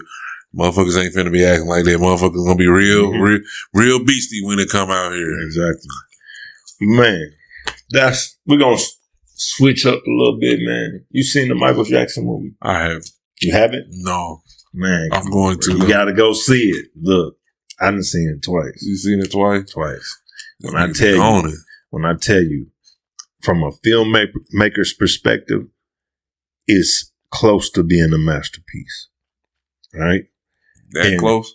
It's close, and this is the reason why people that don't understand filmmaking, they'll sit there and say, "Oh well, I want the drama and I want this." A lot of them are young because they're not used to a world where everybody's business ain't all in the street. Mm-hmm. So what they're showing is exactly what we thought and what we saw watching him grow up. It wasn't all my business is all out there and you got to have a criminal case and you got to have this, that, and the other. And it stopped at the bad era. Oh, okay. Spoiler alert. I'm not going to say too much because he got to watch the movie, but that's where it stopped, at the bad era.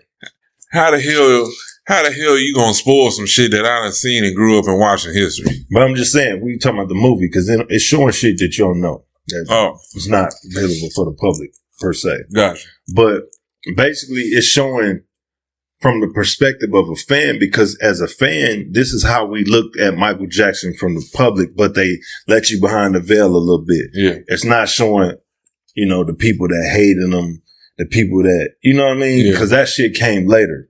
All the accusations started in 92. So this is before that. Bad Tour was like 87, 88. Yeah. So this is why I say it's a masterpiece, is because the acting in it was A1. The set pieces and how they recreated all of that shit. On point. Right. People don't understand how difficult that is. Yeah. You got to go to the same spot. Cool. You got to make it look like it did in the 80s. Yeah. Then you got to go back and show every little detail with every little zombie, with every little dance move, every little mannerism. I was just going to say, right. Had to get it on point. That boy Jafar, bro. It looked like his uncle, though. Hey. It's not just that. He should be a star on his own. Have you heard? He had a song come out 6 years ago that's a smash. People ain't really heard it. Yeah. But I guarantee it's because he's a Jackson that people like, well, you ain't Mike. Yeah.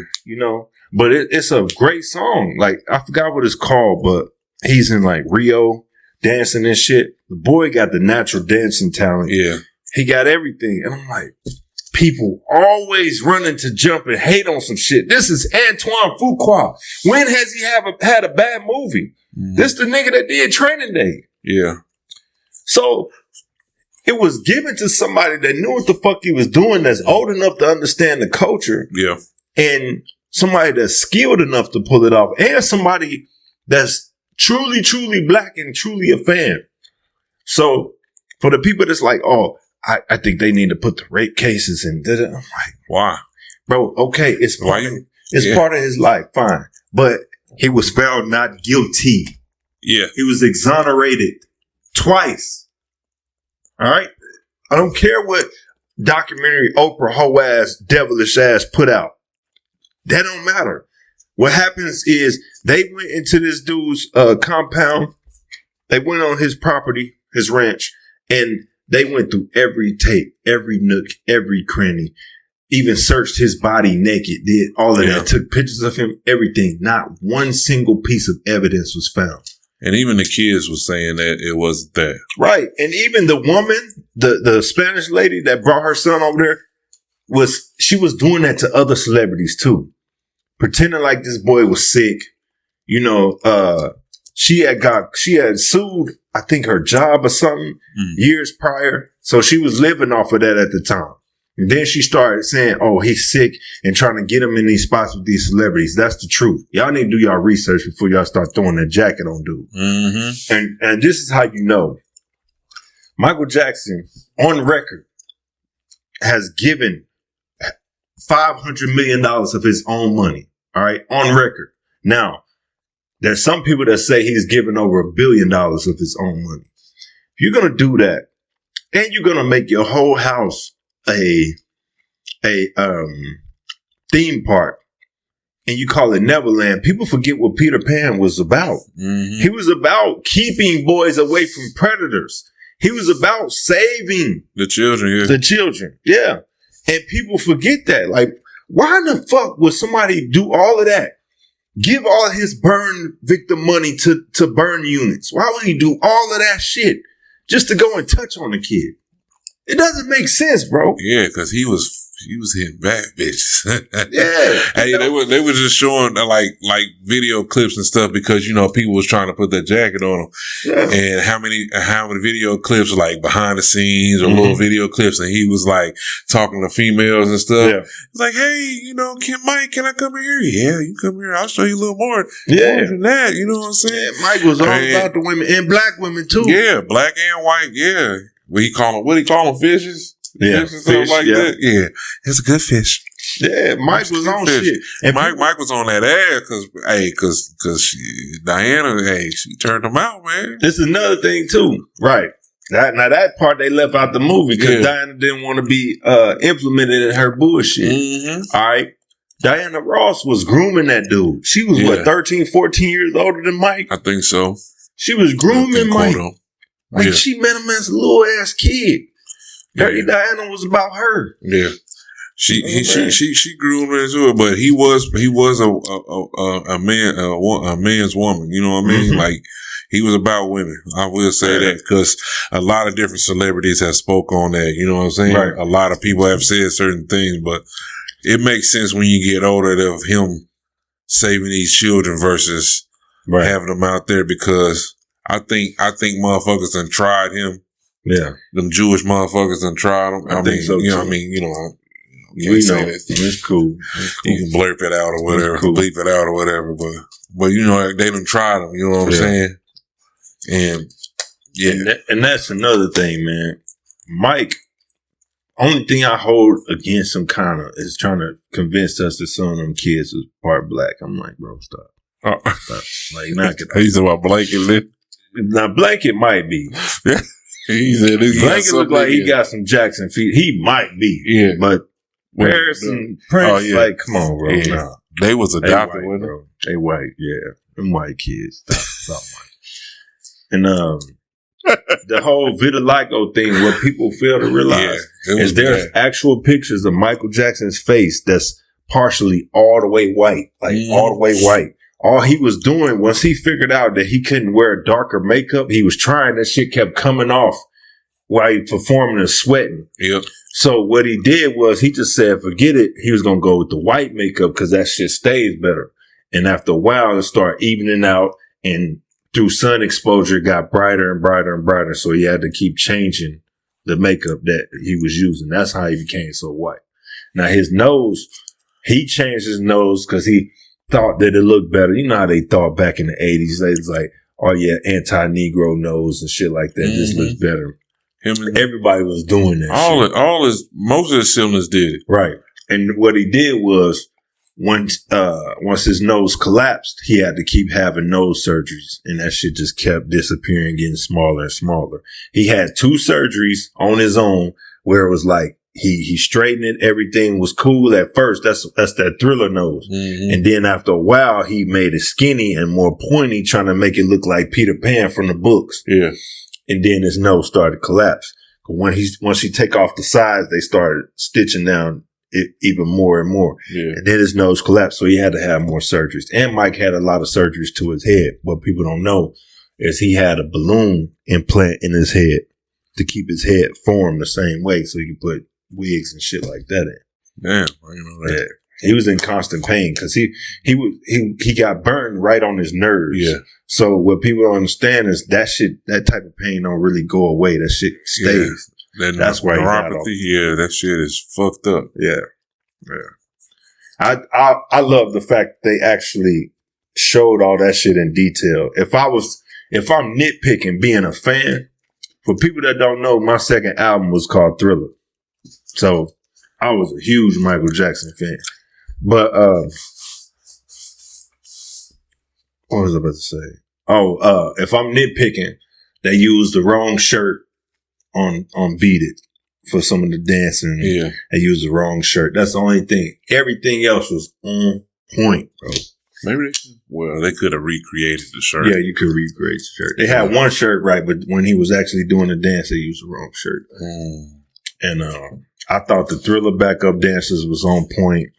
All that shit. I seen a clip to that. Yeah. Like they did a split screen clip. Mm-hmm. I was like, I remember. Look, I'm in the theater the first time. I'm like, oh, that's off.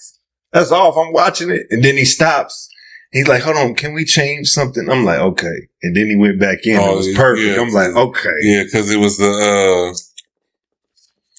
it was actually shooting it. They was filming it. They was, I thought that was real dope. It's like to be able to recreate that scene as them shooting this. Oh my God. I was like, dang, that's cold as hell. And then when they hit that final dance scene, you know, the main dance scene, I was like, man, nigga, that's his nephew. That's his nephew. You got to give it to him, bro. He's the truth. He really is. You could tell. And he said he worked on it for 2 years. Shit. For 30 seconds. His Billie Jean performance was so on point. It was so detailed. When he did it, the moonwalk, he started doing the fingers like Mike be doing. Yeah. Like, I don't know what that is, like a tick or whatever. This is, man. I mean, but you know, they all have that. You can tell it's a Jackson. You know, they have that mannerism, man. But for him to get that down like Mike be getting it down, that's creepy. He snapped, bro. That's creepy, and that's Jermaine's son, right? Yeah, he can legit go on tour if he wants to as Michael. I ain't bullshitting. They should do that. The boy is that on point with him. I can't wait to go watch it. I can't wait. I think I'm gonna go. I'm gonna tell you another thing I didn't really like, but I see why they did it. Bubbles was CGI.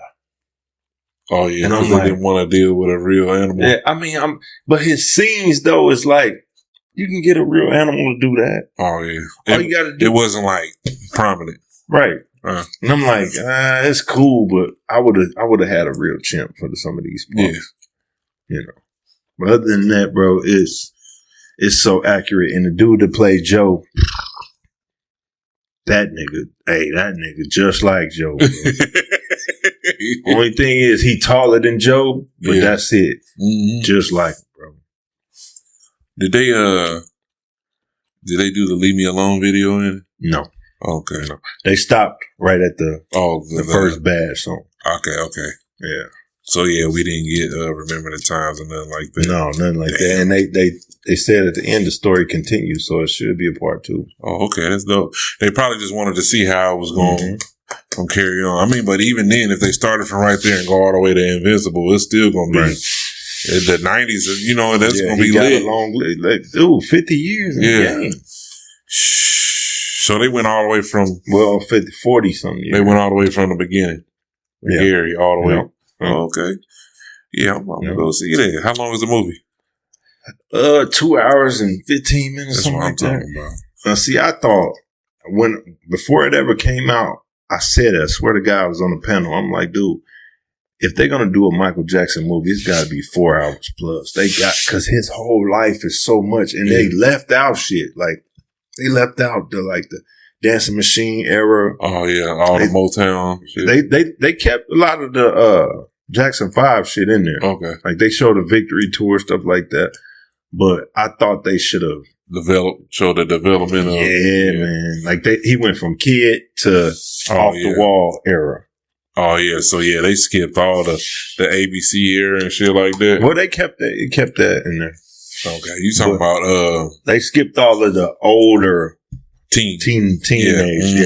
Yeah. When he first started, when he had the acne and stuff and was actually when he first started doing like them dance moves. Yeah, they skipped the whiz. Yeah. Oh, dang, they did. Yeah, they skipped it because they couldn't have Diana Ross in there. Oh yeah. Well, dang. But see, there's pictures that came out that show him in like a green shirt at the Neverland Ranch. So they was planning on going farther than that, but Janet didn't want to be in it. Diana Ross, and I don't understand these fucking people, dude. Like, why y'all? If somebody's trying to celebrate your father, and the state gets the money, which the kids are in charge of the estate. What's wrong with that? Now Michael Jackson for the last 2 weeks is the #1 streamed artist. Oh yeah, I'm sure. Man. He put out a eponymous record right now. He going. Mike, man, and I be seeing these little dudes, and I don't know if they rage baiting or what, but bro, it got me wanting to just beat the shit out these little niggas, man. The shit they be saying, dog. What they say? Some of the nigga told me, man, y'all hyped about Michael Jackson. His music ain't that tough. Man, what? It ain't like he a young boy or somebody like that. I'm like, you niggas fucking retarded. Hold on. Somebody said it ain't like what a guy, G. That's what the little nigga said. I don't know if he trolling. I think he's trolling. But I was like, man, bro, I just want to slap the shit out of this. Hey, look, talking crazy right now. Look, it made such this movie coming out made it such an impact. Nigga, motherfucker, Michael Trapson came out. You came back out. Tell him.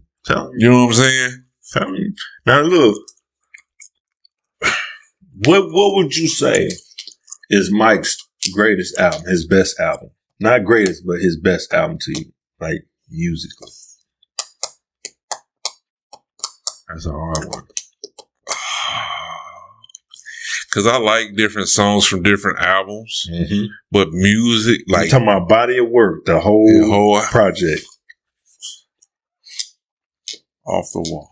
Off the wall. I hear a lot of people say that. Because the era that it came out, the music, it's just the way the music was composed to me. You know what I'm saying? Because I can go back and I can listen to most of those songs. You know what I'm saying? Like, yeah, Off the Wall was a great album. It sold like 20 million copies. Great album. It ain't in my top 3. And I'm gonna this is me. I'm gonna tell you why. The one that everybody don't really realize it was at his height was not Thriller. It was Bad. And this is why. Bro, if you look at his tour, he didn't even do a Thriller tour. He did the Victory tour after that. So if you look at his tour numbers, Bad was a motherfucker, dog. A mother. Now, it didn't sell 70 million copies. It sold 40 something. Yeah. But Bad, top to bottom, was the best album. You can't skip nothing but maybe one song. Think about it. You had Leave Me Alone on there. Yeah. You had Smooth Criminal. You had Man in the Mirror. You got Liberian Girl. You got Speed Demon. You got what else is on that fucking album? Man, I'm drawing a blank right now. The Way You Make Me Feel. You got Bad. That's the one you can skip, Just Good Friends. You got Another Part of Me. You got Dirty Diana on there. Yeah, Man in the Mirror. You got I Just Can't Stop Loving You on there. Bro, you can't skip number that one. Yeah, that's a full album. But I fuck with all Mike shit. You know what I'm saying? Man. But man, off the wall, dog. For so long, I thought it was Thriller. But then I looked at Bad. I'm like, nah, bro. Man, look, come on, bro. Just okay. Don't stop till you get enough. Rock with you. Working day and night. Get on the floor. I'm skipping. Get on the floor. Okay, Off the Wall. I don't know. Come on now. Off the Wall, all right. But I'm just saying, Girlfriend. Composure. You know what I'm saying? I'm skipping Girlfriend. She's out of my life. Cool. Yeah. Okay. I can't help it. Okay. Cool. It's the falling in love. I'm skipping that, bro. Burn the Disco. I'm skipping that. I'm skipping it. Bro, but I'm just saying. I know that's your opinion, but I'm just saying. When you look at, I'm like, I'm just saying, bro. All right, look up the Thriller album, right? Now, to me, Thriller is fighting for number 2. Oh, my bad. Now, the Thriller album got some heat. You got, what's the fucking song? Want to be starting something, baby, be mine. PYT. The Girl Is Mine. Thriller, Beat It. Girl Is Mine. Thriller, Beat It. Billie Jean, Human Nature, PYT, and then the Lady in My Life. I'm skipping Lady in My Life. What? I'm skipping. Look, hold on. Look, I'm skipping Lady in My Life or The Girl Is Mine. Sometimes. What? Sometimes. Come on, dog. But the rest, I'm playing it. Come on. I'm playing it. Come on, man. And when I say I'm skipping, I'm saying those other ones, when they turn on, even if you had plans on hearing something, you're like, you can let that ride. like, let's say you want to hear, I don't know, you want to hear Thriller. and beat it come on, you like, yeah, let me let this ride. You want to know something? You want to know something? I know I'm going to get beat up in the comments if they comment and say, I don't like Thriller like that. Thriller, hey, I'm with you kind of. I don't like Thriller like that. Thriller to me isn't the best one, but if you look at its total package, there you go. Look, hold on. From not just the video. If you look at his total package, for him to be able to go from this song called Starlight to putting a horror element in there, nobody ever did that. Yeah. But like even the production sounds like some horror shit almost. So to me, I'm like, creatively, it's raw. It's raw. But I'm with you on that. Like I would listen to Billie Jean over that. I would listen to Beat It over that. Several songs. I think people was kind of like super impressed that he was able to get Vincent Price on there too. Yeah. To actually rap. And to get John Landis to do the directing. Yeah. Man. And get him on there to get him to rap on that motherfucker. You know what I'm saying? And it's like something that had never been done before, because I knew if he could probably get like Alfred Hitchcock on that shit, just to have the voiceover of Alfred Hitchcock, but just to have Vincent Price, you know what I'm saying? Either or was good, because Vincent Price has done the Alfred Hitchcock movies and shit like that, the horror films and shit. And it's like, that was something big back then. Yeah. You know what I'm saying? You never seen something like that. And nobody's willing to do that type of shit today. Mm-hmm. They want to stay in this box. They don't want to be different. Now, if you listen to Thriller sonically, for its cadence, its melodies, there's nothing else that's ever been done like that. Mm-hmm. Like even the first verse, it's close to midnight, something equal lurking in the dark. All that is, then he switches up. He's like full on blast, then go back into a different type of scene. It's like, that's hard.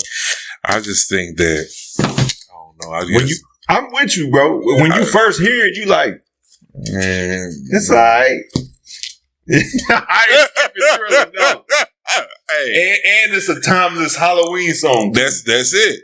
I get it. Yeah. We can watch the video. You know what I'm saying? Other than that, skip. I'm going to tell you something else, too. Motherfuckers that sleep on Dangerous. Oh, yeah.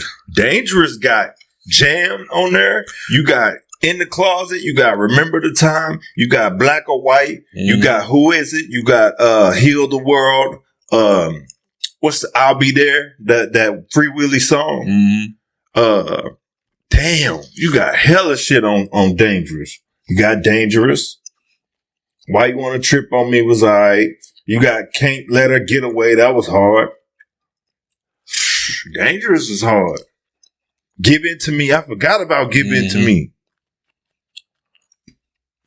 Keep the Faith was like a gospel song. I'm skipping Gone Too Soon. I'm skipping that. What else? That's it. Yeah, that's it. That's what I'm saying. It's like one you gonna skip. Oh, Drives Me Wild. I'm skipping that too. Why You Want to Trip on Me? I might skip it. I don't know. I got a few songs I'll play on that, but that you ain't play. No. Who Is It is hard. You skipping Who Is It? Man. Who Is It is crazy. And people forget he played the beatbox for that one. Did he? Yep. Man. Michael Jackson will forever always be one of the coldest. And Michael Jackson, one of the first rappers. Mm-hmm. If you listen to him, that nigga was rapping. Yeah, he was speaking his shit. He's speaking his truth. Listen to Jam. Go for dick, Jam. I told my brother, don't you, you know what I'm saying? He was rapping. So yeah, bro, Mike is that nigga, man. And people kind of sleep on Mike that dick. Well, I'm about to go crack. Then he had Mike. You Are Not Alone, Rock My World, Earth Song. What's that one? Stranger in Moscow. He had hella shit after that. Mike was, man, y'all better get the fuck off Mike's ass for real. Yeah, man. What I think is, I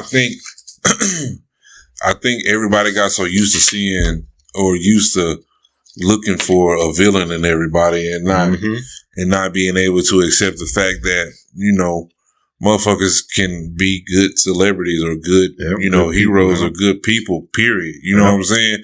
Everybody always looking for that villain aspect in people to ruin, the gotcha. And we knew it to be able to ruin somebody's legacy and shit like that. But what do people gain out of ruining people's legacies? What do people gain out of trying to ruin another person's life? You know what I mean? For their own personal gain. And you're not even personally gain. You don't even personally know these people's lives that you're trying to ruin. Right. That be the thing with me. And I hate it. I fucking hate it so fucking much.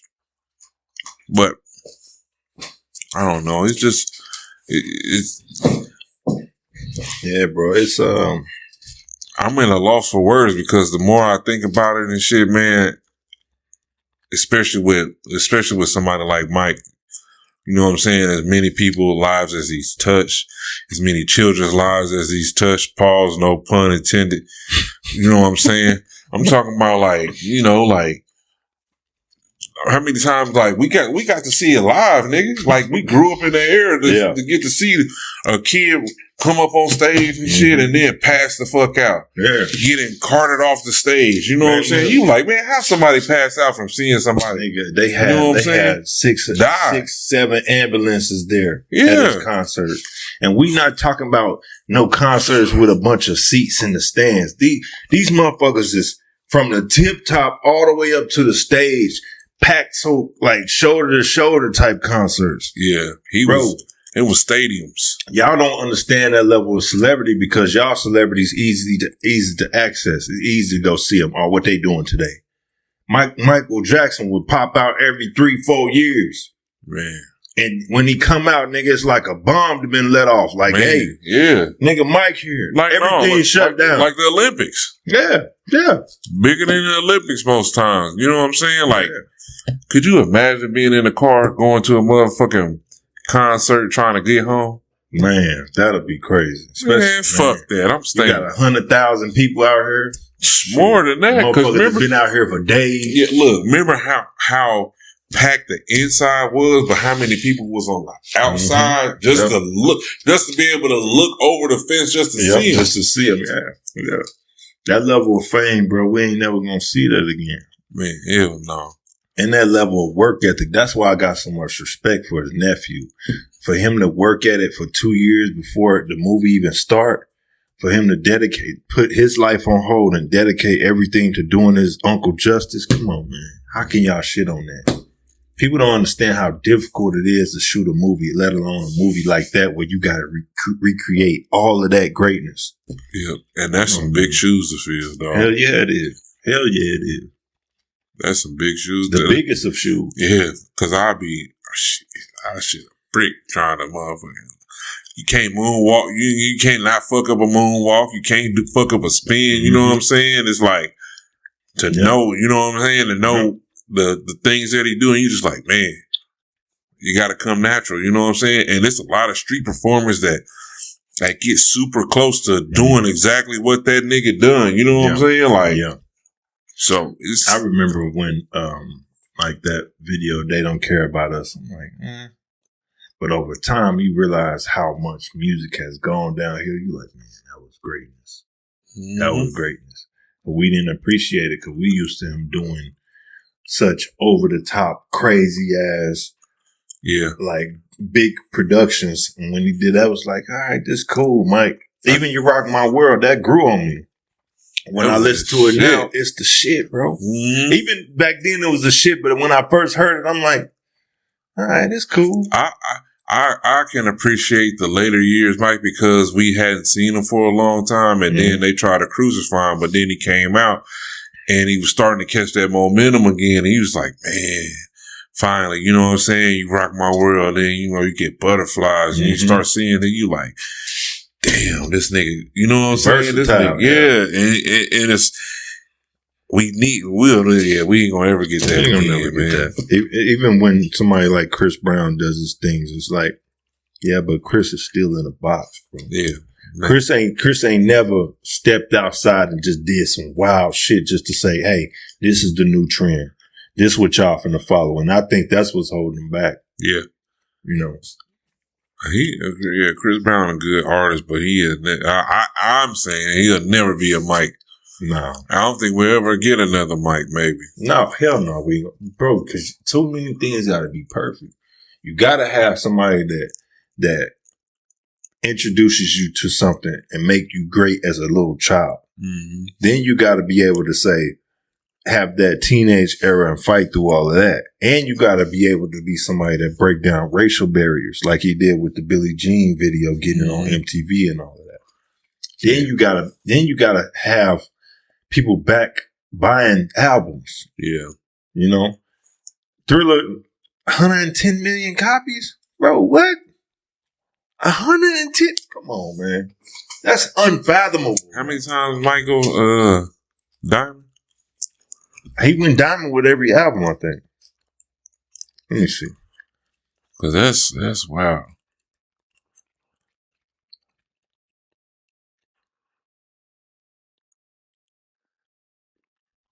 Yeah. Thriller went diamond, Bad went diamond, and Off the Wall went diamond. Yeah, it says 70 to over 100 million copies. 34 Dangerous had to go diamond too. 34 times platinum. Bad is 11 times platinum. Off the Wall. Nah, that's just America. Those are just American numbers. Look.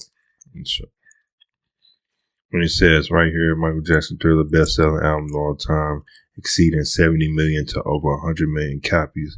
It was the first album to certify 30 times multi-platinum in the U.S. See, it's only in the U.S. Now over 34 times platinum at a peak.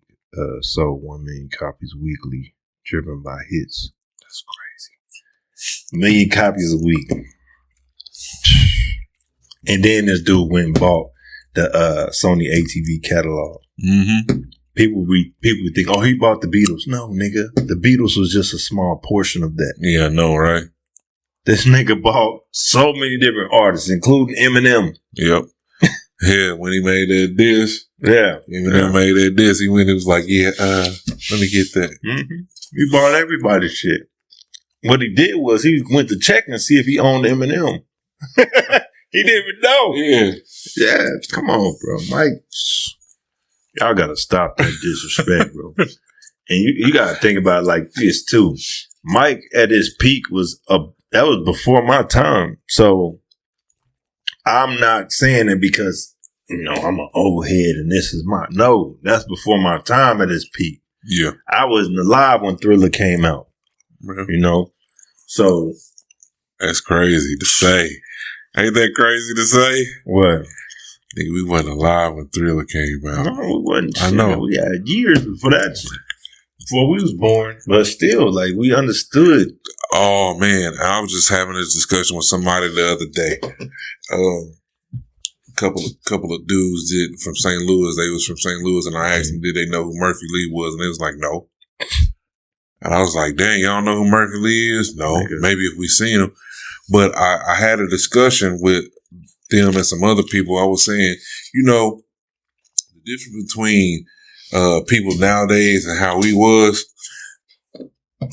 grew up with the appreciation to know what came before us. Yeah. Because we can go all the way back and be like, oh, yeah, we listened to the Isley Brothers and, Twist and Shout, you know what I'm saying? Marvin Gaye, but we listened to all that music and got all those catalogs of music and was be able to appreciate those things. Mm-hmm. So if somebody said, hey, you know who Lionel Richie is, or you know who Earth, Wind and Fire is and stuff, and we can recite music back to them, or we can they can't even do that now. Bro, yeah.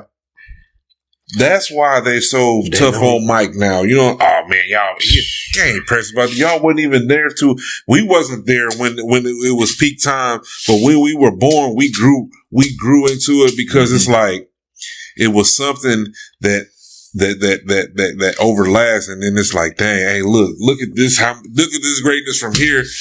to here. So now you're gonna learn. Now it's boom, boom, boom, boom, boom, boom. Cause what? We was how old when Bad came out? One? Yeah. So I mean, you know what I'm saying? We don't know nothing about that. Exactly. Like my first introduction to Michael Jackson was probably Dangerous. That was 91. 91? Yeah. Cause then do you remember the time? Do you remember us waiting on not, you know, I know we weren't together. We probably didn't even know each other at the time.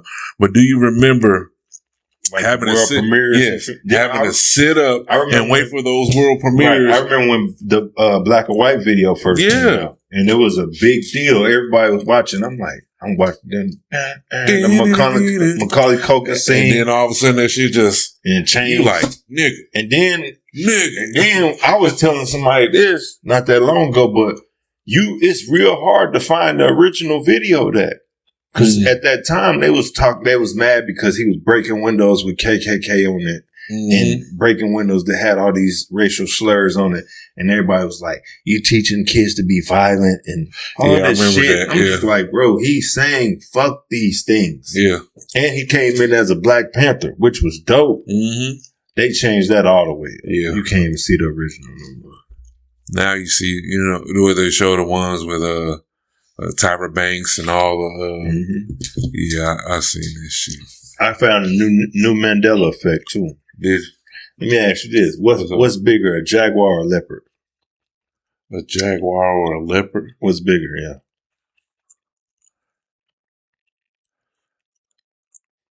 I don't know. I guess a jaguar would be bigger. Okay, that's what everything says now. I remember specifically being a kid and going in succession, saying tigers are bigger than lions. Then it goes leopard, then jaguar. It was always the leopard was bigger. Always. Always. When did the tiger become bigger than the lion? The Siberian tiger is always okay, yeah. Well, you got specified. Right. But I'm saying somewhere it shifted. I swear to God, I used to always, and I was talking to somebody else that we used to be like in animals and shit. Yeah. She was like, yeah, leopard. I'm like, no. Everywhere you look at how it says the jaguar is bigger. The jaguar used to be the shorter, stockier version of a leopard, basically. It's look like a leopard, but be shorter and stockier. But now they're considered bigger. Across the board. I remember being a kid and pumas and mountain lions, Panthers, they was all something different. Now they say Black Panthers are just black jaguars. No. That's what they say. I don't get it. Yeah, because I would, that's what I envisioned. That the jaguar would be. Wow, the jaguar was always shorter and stockier. As far as big, length, height, yeah, it was always the leopard. I'm just always thinking leopard was super fast. You know what I'm saying? No, that's cheetah. I know. Well, yeah, that was always the thing. Cheetahs are real skinny. You know what I'm saying? Right. That was always the thing because I used to study animals. Like I was big into animals, dinosaurs, all that shit. Yeah. So I was like, what the fuck? When the fuck did jaguars become bigger than leopards? You know, we used to always look in them books and shit all the time. Right. That shit was in encyclopedias, not no internet shit for you little niggas out there. It's like, nah, nigga, look, it says it. No, we talking about encyclopedias. It used to say. Encyclopedia Britannica. Yeah, Britannica.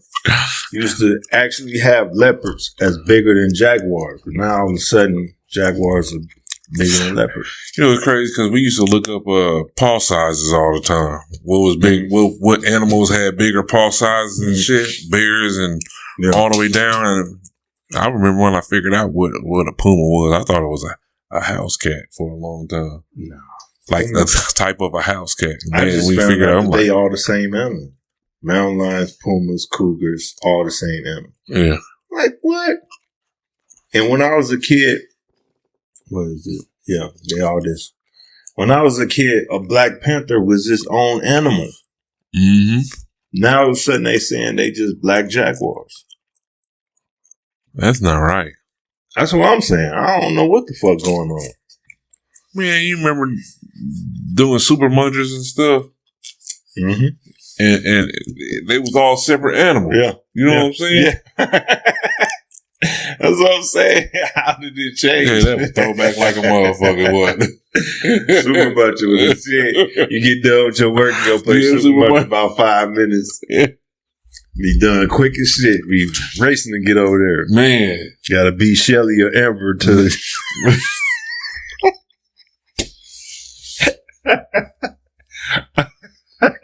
Just thinking.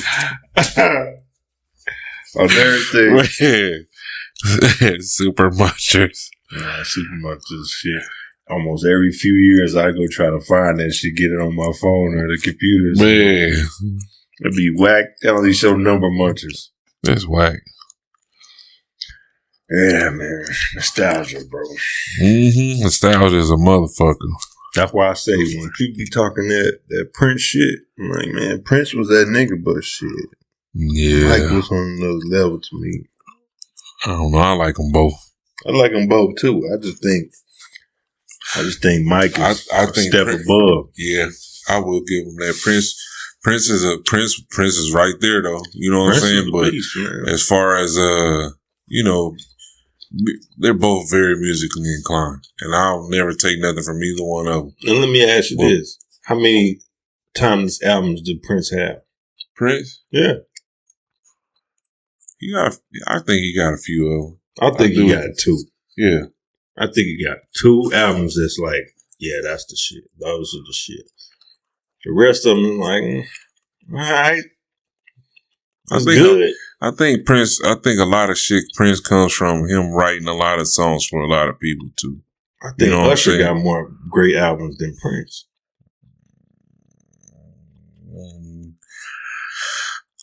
Confessions, yeah. My Way.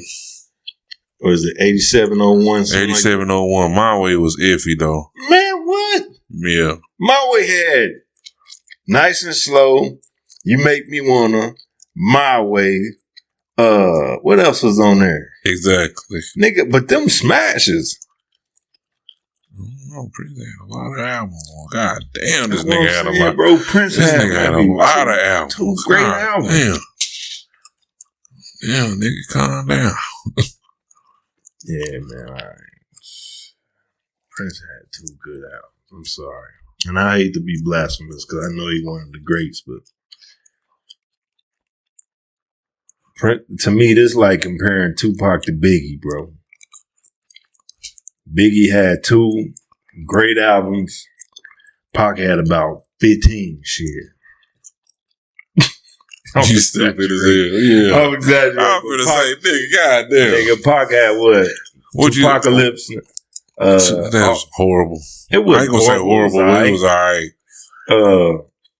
What happened at that? Strictly for my niggas. Yeah, I wouldn't. Yeah, that's a great one. There you go. I'm gonna say, Me Against the World was great for sure.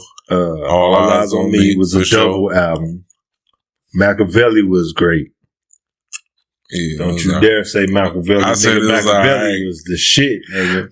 It was alright, man. What? Damn. Look up Machiavelli track list right now. Oh my God. It was alright. It wasn't. Machiavelli was hard, nigga. Live and Die in L.A., Hail Mary. I think it's just because he died around that. Nigga, Machiavelli can't, what? Where this motherfucker, yeah. I think they got this motherfucker on there. It's gotta be on there somewhere. Man, just Google it. I got you. Hey, them motherfuckers, they got it removed. I was wondering why, Alright, so Machiavelli got Bomb First, which is hard. Hail Mary, hard. Toss It Up, hard. Live and Die in L.A., hard. Yeah. Blasphemy, Live Life of an Outlaw. Just Like Daddy, hard. Crazy, hard. What? White Man's World, hard. Me and My Girlfriend, hard. That's my shit. What? That's my shit. Hold Your Head. Against All Odds, hard. Come on, bro. That album was hitting. It was tight. It was alright. This nigga said, all right. It was, man. So 85% of the song is smashes in the album. All right. I ain't gonna say it ain't one of my favorite albums. I like motherfucking God, nigga going crazy. Dang, man, they done removed a lot of Tupac stuff off of Spotify. Dang, they tripping. Man, listen to this. All Eyes on Me. Ambitions as a Rider. All About You. Scandalous. Mm-hmm. Got my mind made up. I don't How do you want it? That? Huh? I'll go all the way. I know. That's what I'm saying. Two of America's Most Wanted. No More Pain. Hearts of Men. Life Goes On. Only God Can Judge Me. Trading War Stories. I'm skipping Trading War Stories. You sick as hell. I'm skipping it. You sick as hell. California Love. I ain't mad at you. This nigga. What's your phone number? Can't see me. That. I can skip what's your phone number too. Can't see me. Shorty want to be a thug. Holla at me. Wonder why they call you a bitch. Yeah. When We Ride. Thug Passion. Picture Me Rolling. Check Out Time. I'm skipping check out. You sick. Skipping that. You sick. Rather be your nigga. All Eyes on Me. Run the Streets. Ain't Hard to Find. Man. Heaven Ain't Hard to Find. Man, come on. To me, All Eyes on Me is probably one of the greatest albums ever. It's probably the greatest album ever. I wouldn't say the greatest, but greatest rap album. What's better than that? Maybe Get Rich? I don't know. That's hard. I don't know. Yeah, it's hard. It's hard because it's a lot of great albums out there. Maybe Get Rich is better than that. Maybe. But that's a hard maybe. What's better than that? It's gotta be. That's gotta be your top two. Who you got? So look, what we have to do is we literally would have to sit down one day off camera and be like, all right, let's compile a list of 50 albums that we can go through and just 50. Dude, no, I'm just saying so we can narrow it down and shit. Because then you got to think DMX. You know what I'm saying? Then you got to start going through. Hot. Yeah, you know what I'm saying? You got to start going through actual shit. Flesh of My Flesh. Look. Hey, DMX. But that's what I'm saying. Because then we just go off the head. You like, oh yeah, no, we got to go 400 through. Degrees. There you go. Mr. Don't Play. Hey, there you go. I think Juvenile. I will say this on record. I think Juvenile is one of the greatest rappers. Okay, that's fine. But I'm saying greatest album. I'm still picking Tupac over that 400 Degrees. But I love 400 Degrees. Hey. To me, 400 Degrees is top 5. Yeah, I concur. Get Rich or Die Trying, top 5. I concur. But what else you gonna put in that top 5? Look, you got some disagreeable things, but I'm just saying, man, you gotta give credit where credit is due, bro. Nigga, Tupac might have 2 in the top 5. Shit, you biased. Machiavelli is raw, bro. People sleep on Machiavelli. You biased. Mm-hmm. Who else would you put up there though? Rap. We ain't finna go through this. What's the next subject? I mean, we just naming them right now. You know, I'm just saying, man, because I like music, dog. What about the Ghetto Boys album? The one that had Mind Playing Tricks on. That ain't making it? Nah, hell no. I don't even like them niggas like that. Damn. To me, it's got to be a nigga that had the game in his hand. Oh, I'm tripping. Eminem, Slim Shady LP. Yep. I said that the other day. But I don't know. Encore hard, too. Yeah. What about Snoop albums? Doggy Style. Yeah. See? Doggy Style is wrong. But then Chronic. That's what I'm saying. The Chronic top 5. Yeah, see, now we have to actually stop, go through North, the Chronic East, hard. the South, Midwest. All right, what's the hardest album to come out the South? The hardest album to come out the South? It's only 2 that you can throw in there.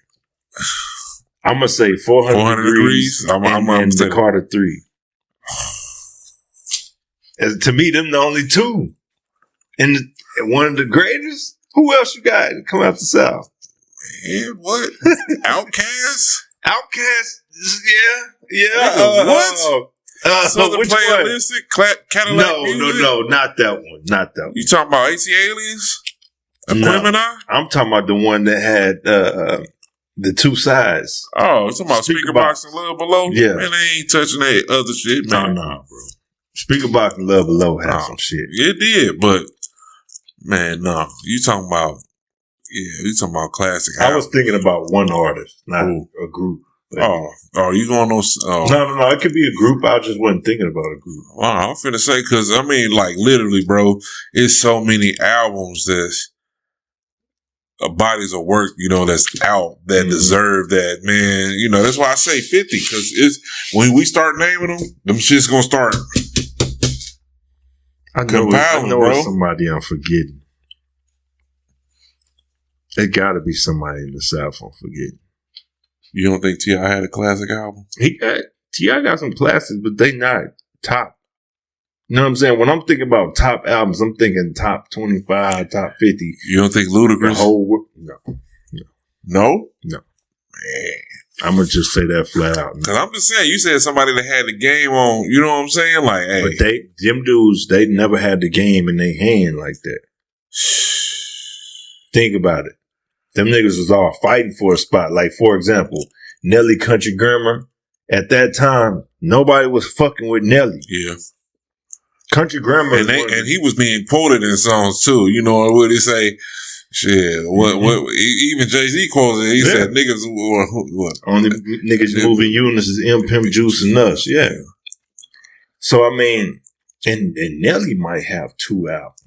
Oh, yeah, he for sure got 2 albums on. Nellyville was hard as a motherfucker. Yeah. So, I will give him that. Yeah, Nelly, Country Grammar was organically, but that Nellyville was tough. Man, people sleep on Nellyville for real. Nelly was like a bomb, G. Nelly went off, and it was just like, shit. Everybody else got to just sit back and watch this nigga do his thing. Man, you don't think, you don't think, Bone? Bone Thugs got a great album. Mm-hmm. East 1999 is one of them ones. You think Biggie has a classic? Yeah, he got Ready to Die. Yeah. You don't think about the other one? Life After Death? Life After Death. I can go all the way through them motherfuckers too. I'm just saying, I'm not biased. If I'm picking one, I'm taking Ready to Die over Life After Death. But Life After Death was a hard ass album. It was. Double disc too. Yeah. It was. I just think he got overshadowed by Pac. That's it. Yeah, at that time. Yeah, but I would definitely put that one up there too. The Jay-Z. What about Jay-Z? Mm-hmm. Which one would you take from Jay-Z? Which one? There's a couple. You take multiple in the top 50, top 25? Mm-hmm. Definitely Reasonable Doubt. Yeah, definitely Reasonable Doubt and Blueprint. I'm not even putting Reasonable Doubt anymore. I have to. I think his best album is the Black Album. Black Album. I really like the Black Album. Black Album got some shit, bro. Yeah, Black Album was good. Jay-Z got a lot of, for the hate that he receives, though, he does have a lot of good bodies of work. I'm going to say the Black Album is his best album, and his second best album is Blueprint. I'll give you that. You can see the transition in the Black Album. What about Nas? For sure. Illmatic? I take I'm not a big Illmatic fan like that. I'm not either. Everybody go crazy. It's good because he got about 4 songs on there. It's good because of the time. It was different. It was like they soundtrack for their life at that time. Yeah. So I would actually take Stillmatic over there. I'll take Stillmatic over Illmatic, and I'll take what's the fucking album? Stillmatic was so raw. Yeah, it was. Nas was different. All the New York niggas in the comments gonna be like, what the fuck is you talking about, son?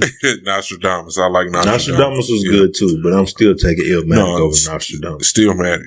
Stillmatic is his best album to me. Yes, I agree. Cause he just like he came back and he had something to prove. Yeah, and he was bringing in different sounds and shit. Yeah. Even